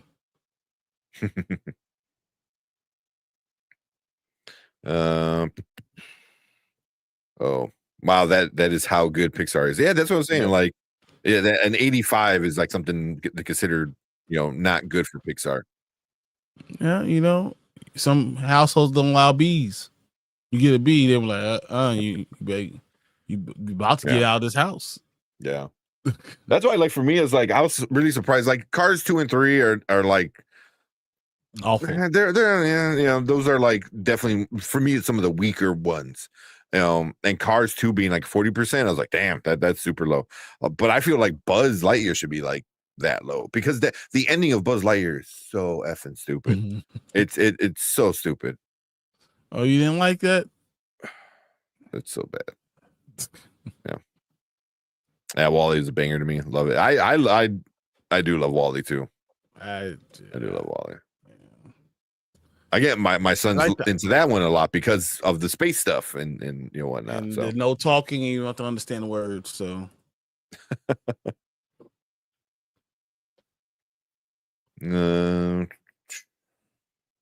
some of these lists have agendas. All the lists have agendas, right? Yeah. Mama Bear says she does Ratatouille.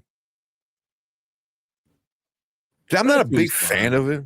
It's fine. The ride is cooler. Yeah. I have no problem with it. I have no problem with Ratatouille. I have no problem with that. Liking it or not liking it. Yeah. I mean, if you like to cook, I get it. Like, it's probably gonna hit you harder. Yeah. Same. What she said. Man, I was like the girl in the kitchen. Yeah. So. Yeah. Yeah. No, my problem is I don't need rats in my kitchen, bro. Yeah. That's why I draw a line. Yeah, that's so weird. Cruise was dope. Cruise was. I like Cruise 1 and 2. Fox and the Hound 3. Fox and the Hound 1 was my first time ever watching a movie in the theater. Really? As a kid, yeah. My mom took me and we went to go see Fox and the Hound. That was the first time. And my sister was Little Mermaid. Was the first time she ever went to the movie theater was to see a Little Mermaid. I think the same for me. The first time I ever saw it was Little Mermaid. Yeah. Luca a Laker now. Luca is now a Laker. I mean, he made his way all the way to the Lakers. That's unbelievable. Yeah. That's a great way to make it. So is DreamWorks still around? Yeah, they just they have like we were talking about it like last show.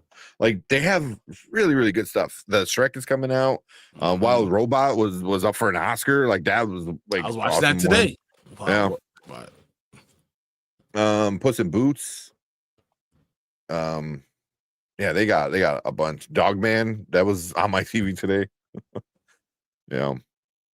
So, but everyone makes sequels of movies that are hits, so that's why I don't blame them for doing that. Yeah, like Bad Guys 2 is coming out. Bad Guys, the first one was good. So I don't know if I call that a hit, but yeah. Nah, yeah, it wasn't a hit. It was good. I had a fun time with it. I'm not too interested in the sequel. Like the trailer doesn't look the greatest, but check it out. How to Train Your Dragon. That's DreamWorks. Yep. So they're gonna make a buttload of money with that live action. Well, not buttload, but a decent amount. It's going to make. I think it's like 6. Yeah. That's a solid number. I'm surprised they haven't made Sword and Stone. It's on their list of things that they do want to make. So I would love to see that. I think you definitely need a King Arthur story. Mm-hmm. Yeah, and then you make a kitty and stuff like that. Very less rapey. No Lancelot. Yeah. How the hell is not an Incredible 3 yet? It's coming out. It's coming. Like I think next year. I think. How many times did we say I can't believe how long is it going to take for Incredibles 2? 11 years? Didn't we say that for 11 years? Right. When is it? No date yet, but they're saying 2028. My only thing is like it's Peter Sowen is directing, which is fine. I don't know why they didn't get the original dude, the original director from the first two. Was it Brad Bird? I think his name was. But Peter Sowen is not bad. he directed Elemental. So he knows what he's doing. So that's not bad. I mean, yeah. And as long as you have a good story, it's going to work out. People love it. And he was very involved in the first two, in the animation team and stuff like that. So, yeah, the Shrek Pixar. Shrek is DreamWorks. DreamWorks. Yeah, Shrek DreamWorks. Toy Story 5 is going to be so good. Toy Story 5. So the main villain is going to be the tablet, and it's like lily pad because it's a iPad, so it's lily pad. I saw the artwork the other day about it. Yeah, like leapfrog. Interesting. Yeah. That's what it kind of looked like. So I'll be interested in it, but there's no way I'm not going to say like it's not going to be good. It's a Toy Story film.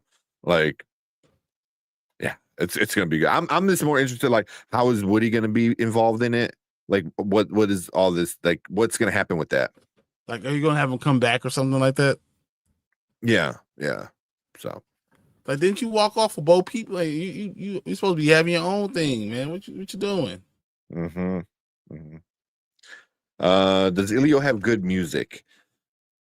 I don't think he has any music. There's one song why can't I think of the song? There's one song right in the beginning, and then that's about it.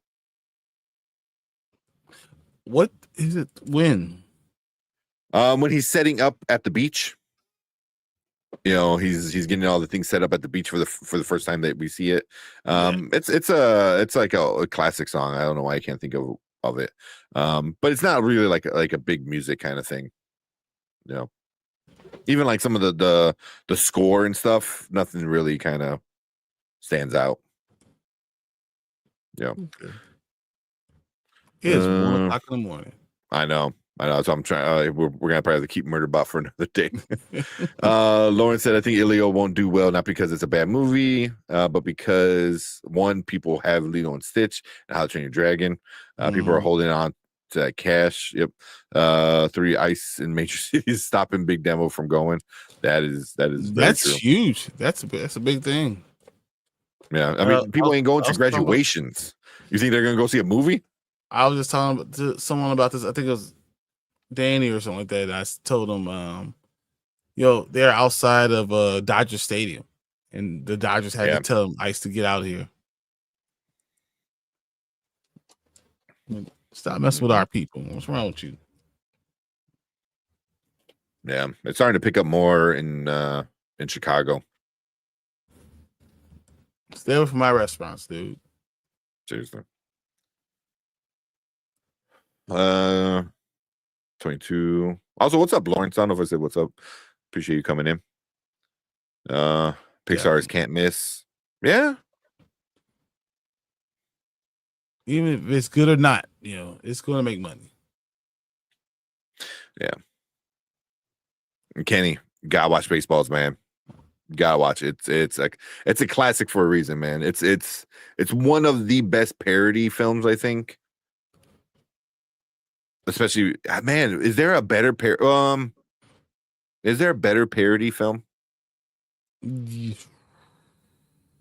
See, maybe Monty Python's Holy Grail, because it kind of does a lot of like Excalibur kind of stuff. That's a good one. But it's kind of a parody. Spaceballs is a straight up parody. They do a lot of make fun of a lot of stuff that going on at that time. Oh, Brian pressed the wrong button. Blazing Saddles is a parody. I'll say that. Naked Gun is a parody. I don't think it's better than Spaceballs though. No, not at all. Yeah, and I mean, I chuckle at Naked Gun, but Spaceballs is like, but also Naked Gun, people love it. I mean, Leslie Nielsen, they love him. Yeah, Airplane's another one. Austin Powers. Yeah, shit. That is. I'll say that's a parody. Making fun of the whole James Bond kind of stuff. Yeah. Lauren said they didn't market this movie. Nope, at all. nothing. Yeah, I think I did the first trailer 2 years ago.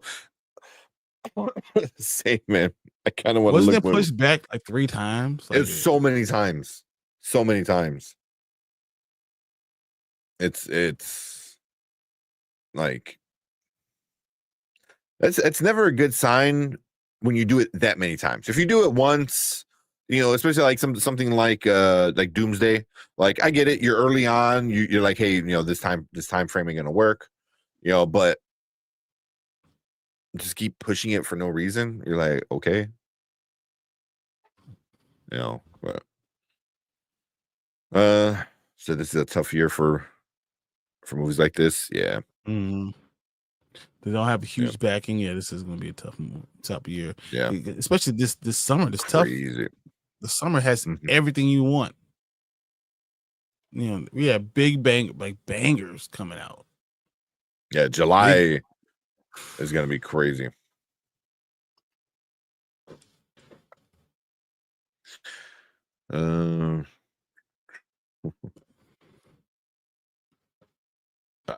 We said, I don't think it's gonna hit. Neither hit a bill. Yeah, slow down a lot. Yeah, it's just being in the conversation. Yeah, it's gonna hit 900.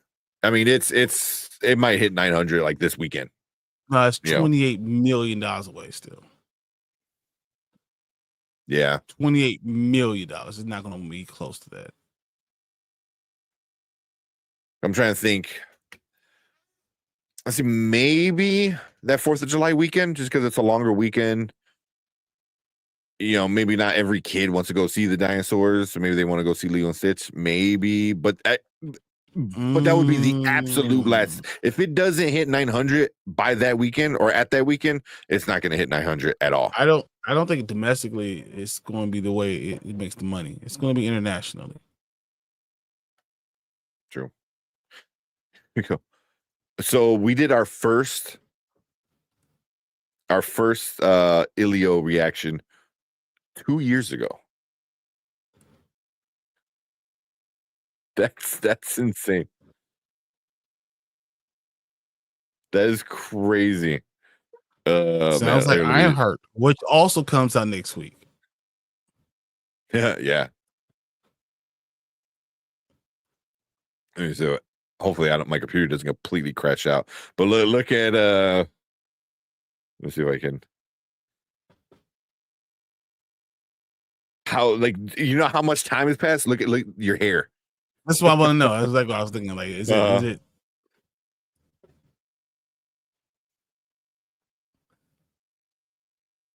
Oh, you can tell.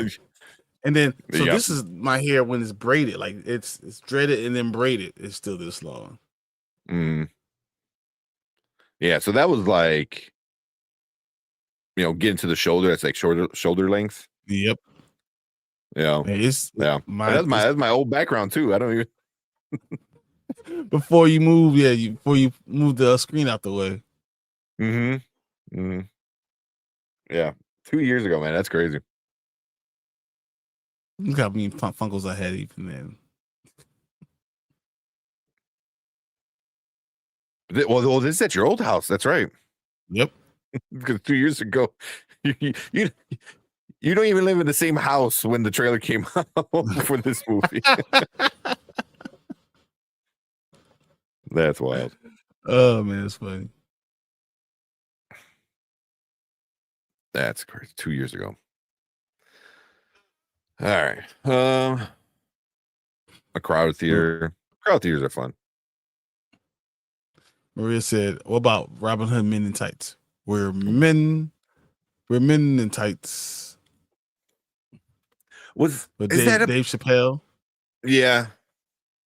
I guess you would count that as a parody, right? Because it's making fun of, and there's other things it was making fun of at the time too. So I said, hey. I said, hey.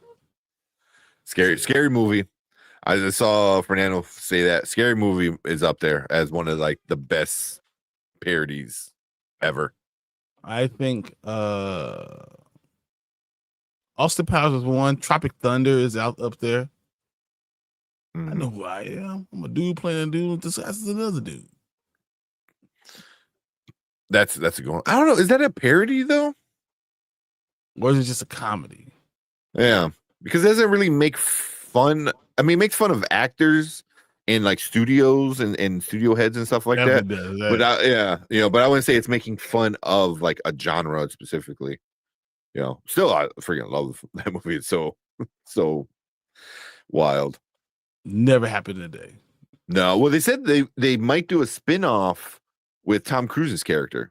Like I've been hearing more and more like rumors about that. Yeah, I'm not even touching that.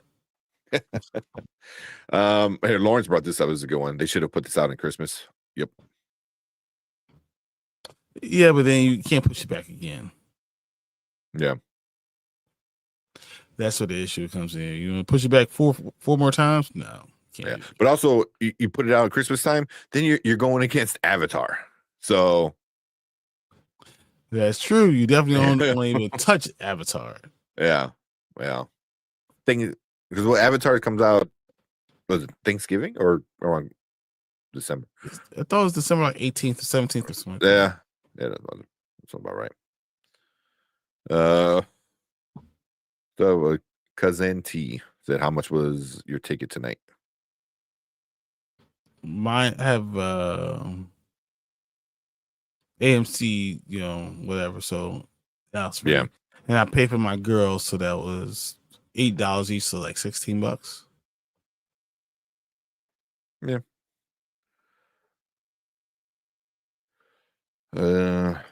Kung Fu Panda. Yep. That's all that. Who does Minions? Minions is also no. Illumination, which is like Universal, I think. Yeah. Oh yeah, I'm gonna get you Sucker. That's a good one too.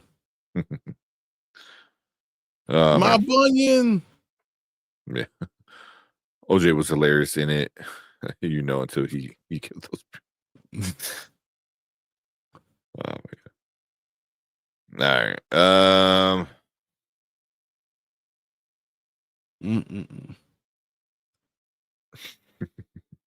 That's recently like OJ. Oh man. All right. Princess Bride. Princess Bride is another good one. Yeah, that's not parody, but it's really good. I love that. Yeah, it's like an action comedy. I mean, see, you can't just mention that and not say something. Hold on.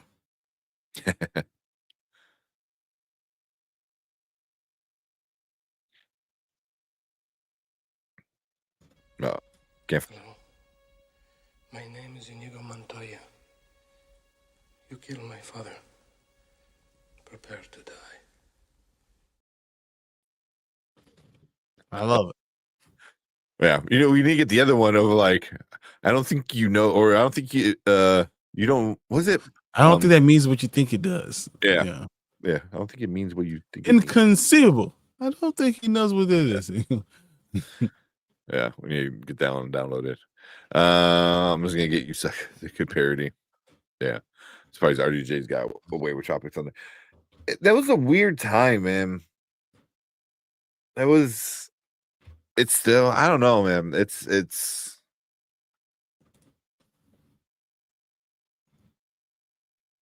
yeah, like hearing people talk about it on social media now is really like interesting. So I just think about now, like how would it be able to even people will erupt if that came out. Yeah, like RDJ already said, like there's no way. Even what's his name? The guy who made it.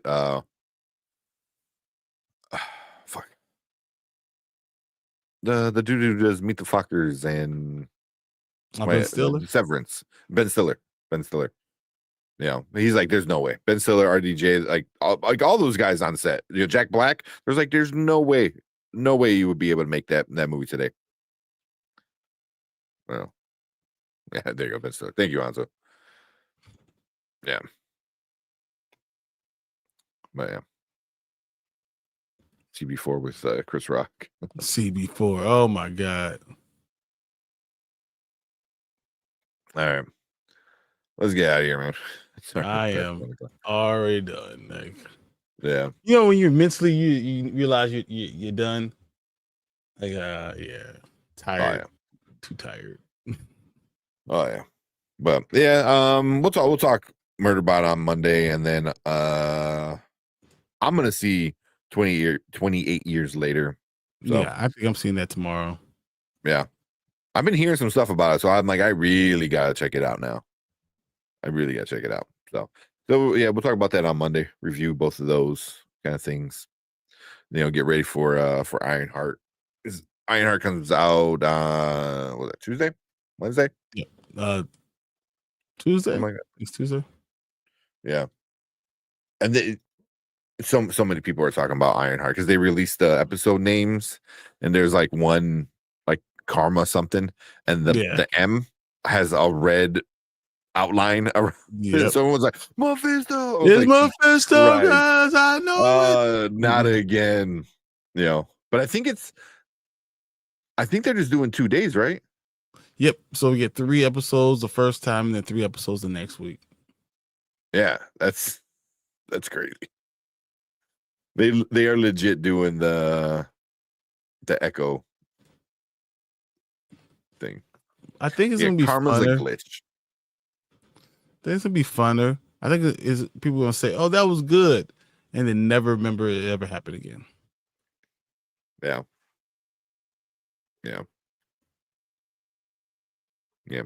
So you get 3 and then 3, and then you're done. We'll see. It's so fast. Yeah. All right. But appreciate everyone. Let's see all the top people. We got Mama Bear is number 5, Deuce is number 4, Ace is number 3, Maria is number 2, and number 1 is Fernando. That's awesome. You guys are all incredible. Appreciate you guys so much. Yeah. Yep. And we do have the community thing open, where you guys can post on our channel. Basically, you go on under posts, and you can be part of the community and post something on there. It's almost like a Facebook wall kind of setup. That's what it reminds me of. So you guys, if you want to talk something, but we try to keep it to what we kind of keep it to. So, movies. The music conversation would probably be a good one. That'd be fun. Like favorite rap groups. That'd be a fun one. We could definitely do something. You guys do want put that up there too, and yeah. If enough people talk about it, then I'll do a show about it. We could talk about all type of music, hip hop, rap, R&B. I'm all for it. Yep. But cool. Before we get out, let's see if this works. That would be inconceivable. It's inconceivable. Inconceivable. Inconceivable. Didn't do it the right way. I wanted to do it. That's a good one though. I like that. I like just that. I think at the end of inconceivable. It's inconceivable. Inconceivable. Inconceivable. You keep using the word. I don't think it means what you think it means. Right at the end. That's funny. Cool. Let's get out of here. Appreciate all you guys hanging out with us. Have a good weekend. Stay safe. Go check out Murderbot. We'll talk about that on Monday. But yeah, they appreciate everyone coming in, and appreciate all the super chats. Yeah, all you guys, Collector, Deuce, Deuce giving the Kenny was in the there. Memberships. Kenny gave one as well. So yeah, all you guys are awesome. Appreciate all the members. Appreciate everyone just hanging out. So yep, that's it for us tonight. We'll see you guys on Monday. Don't forget to like and subscribe. We out here.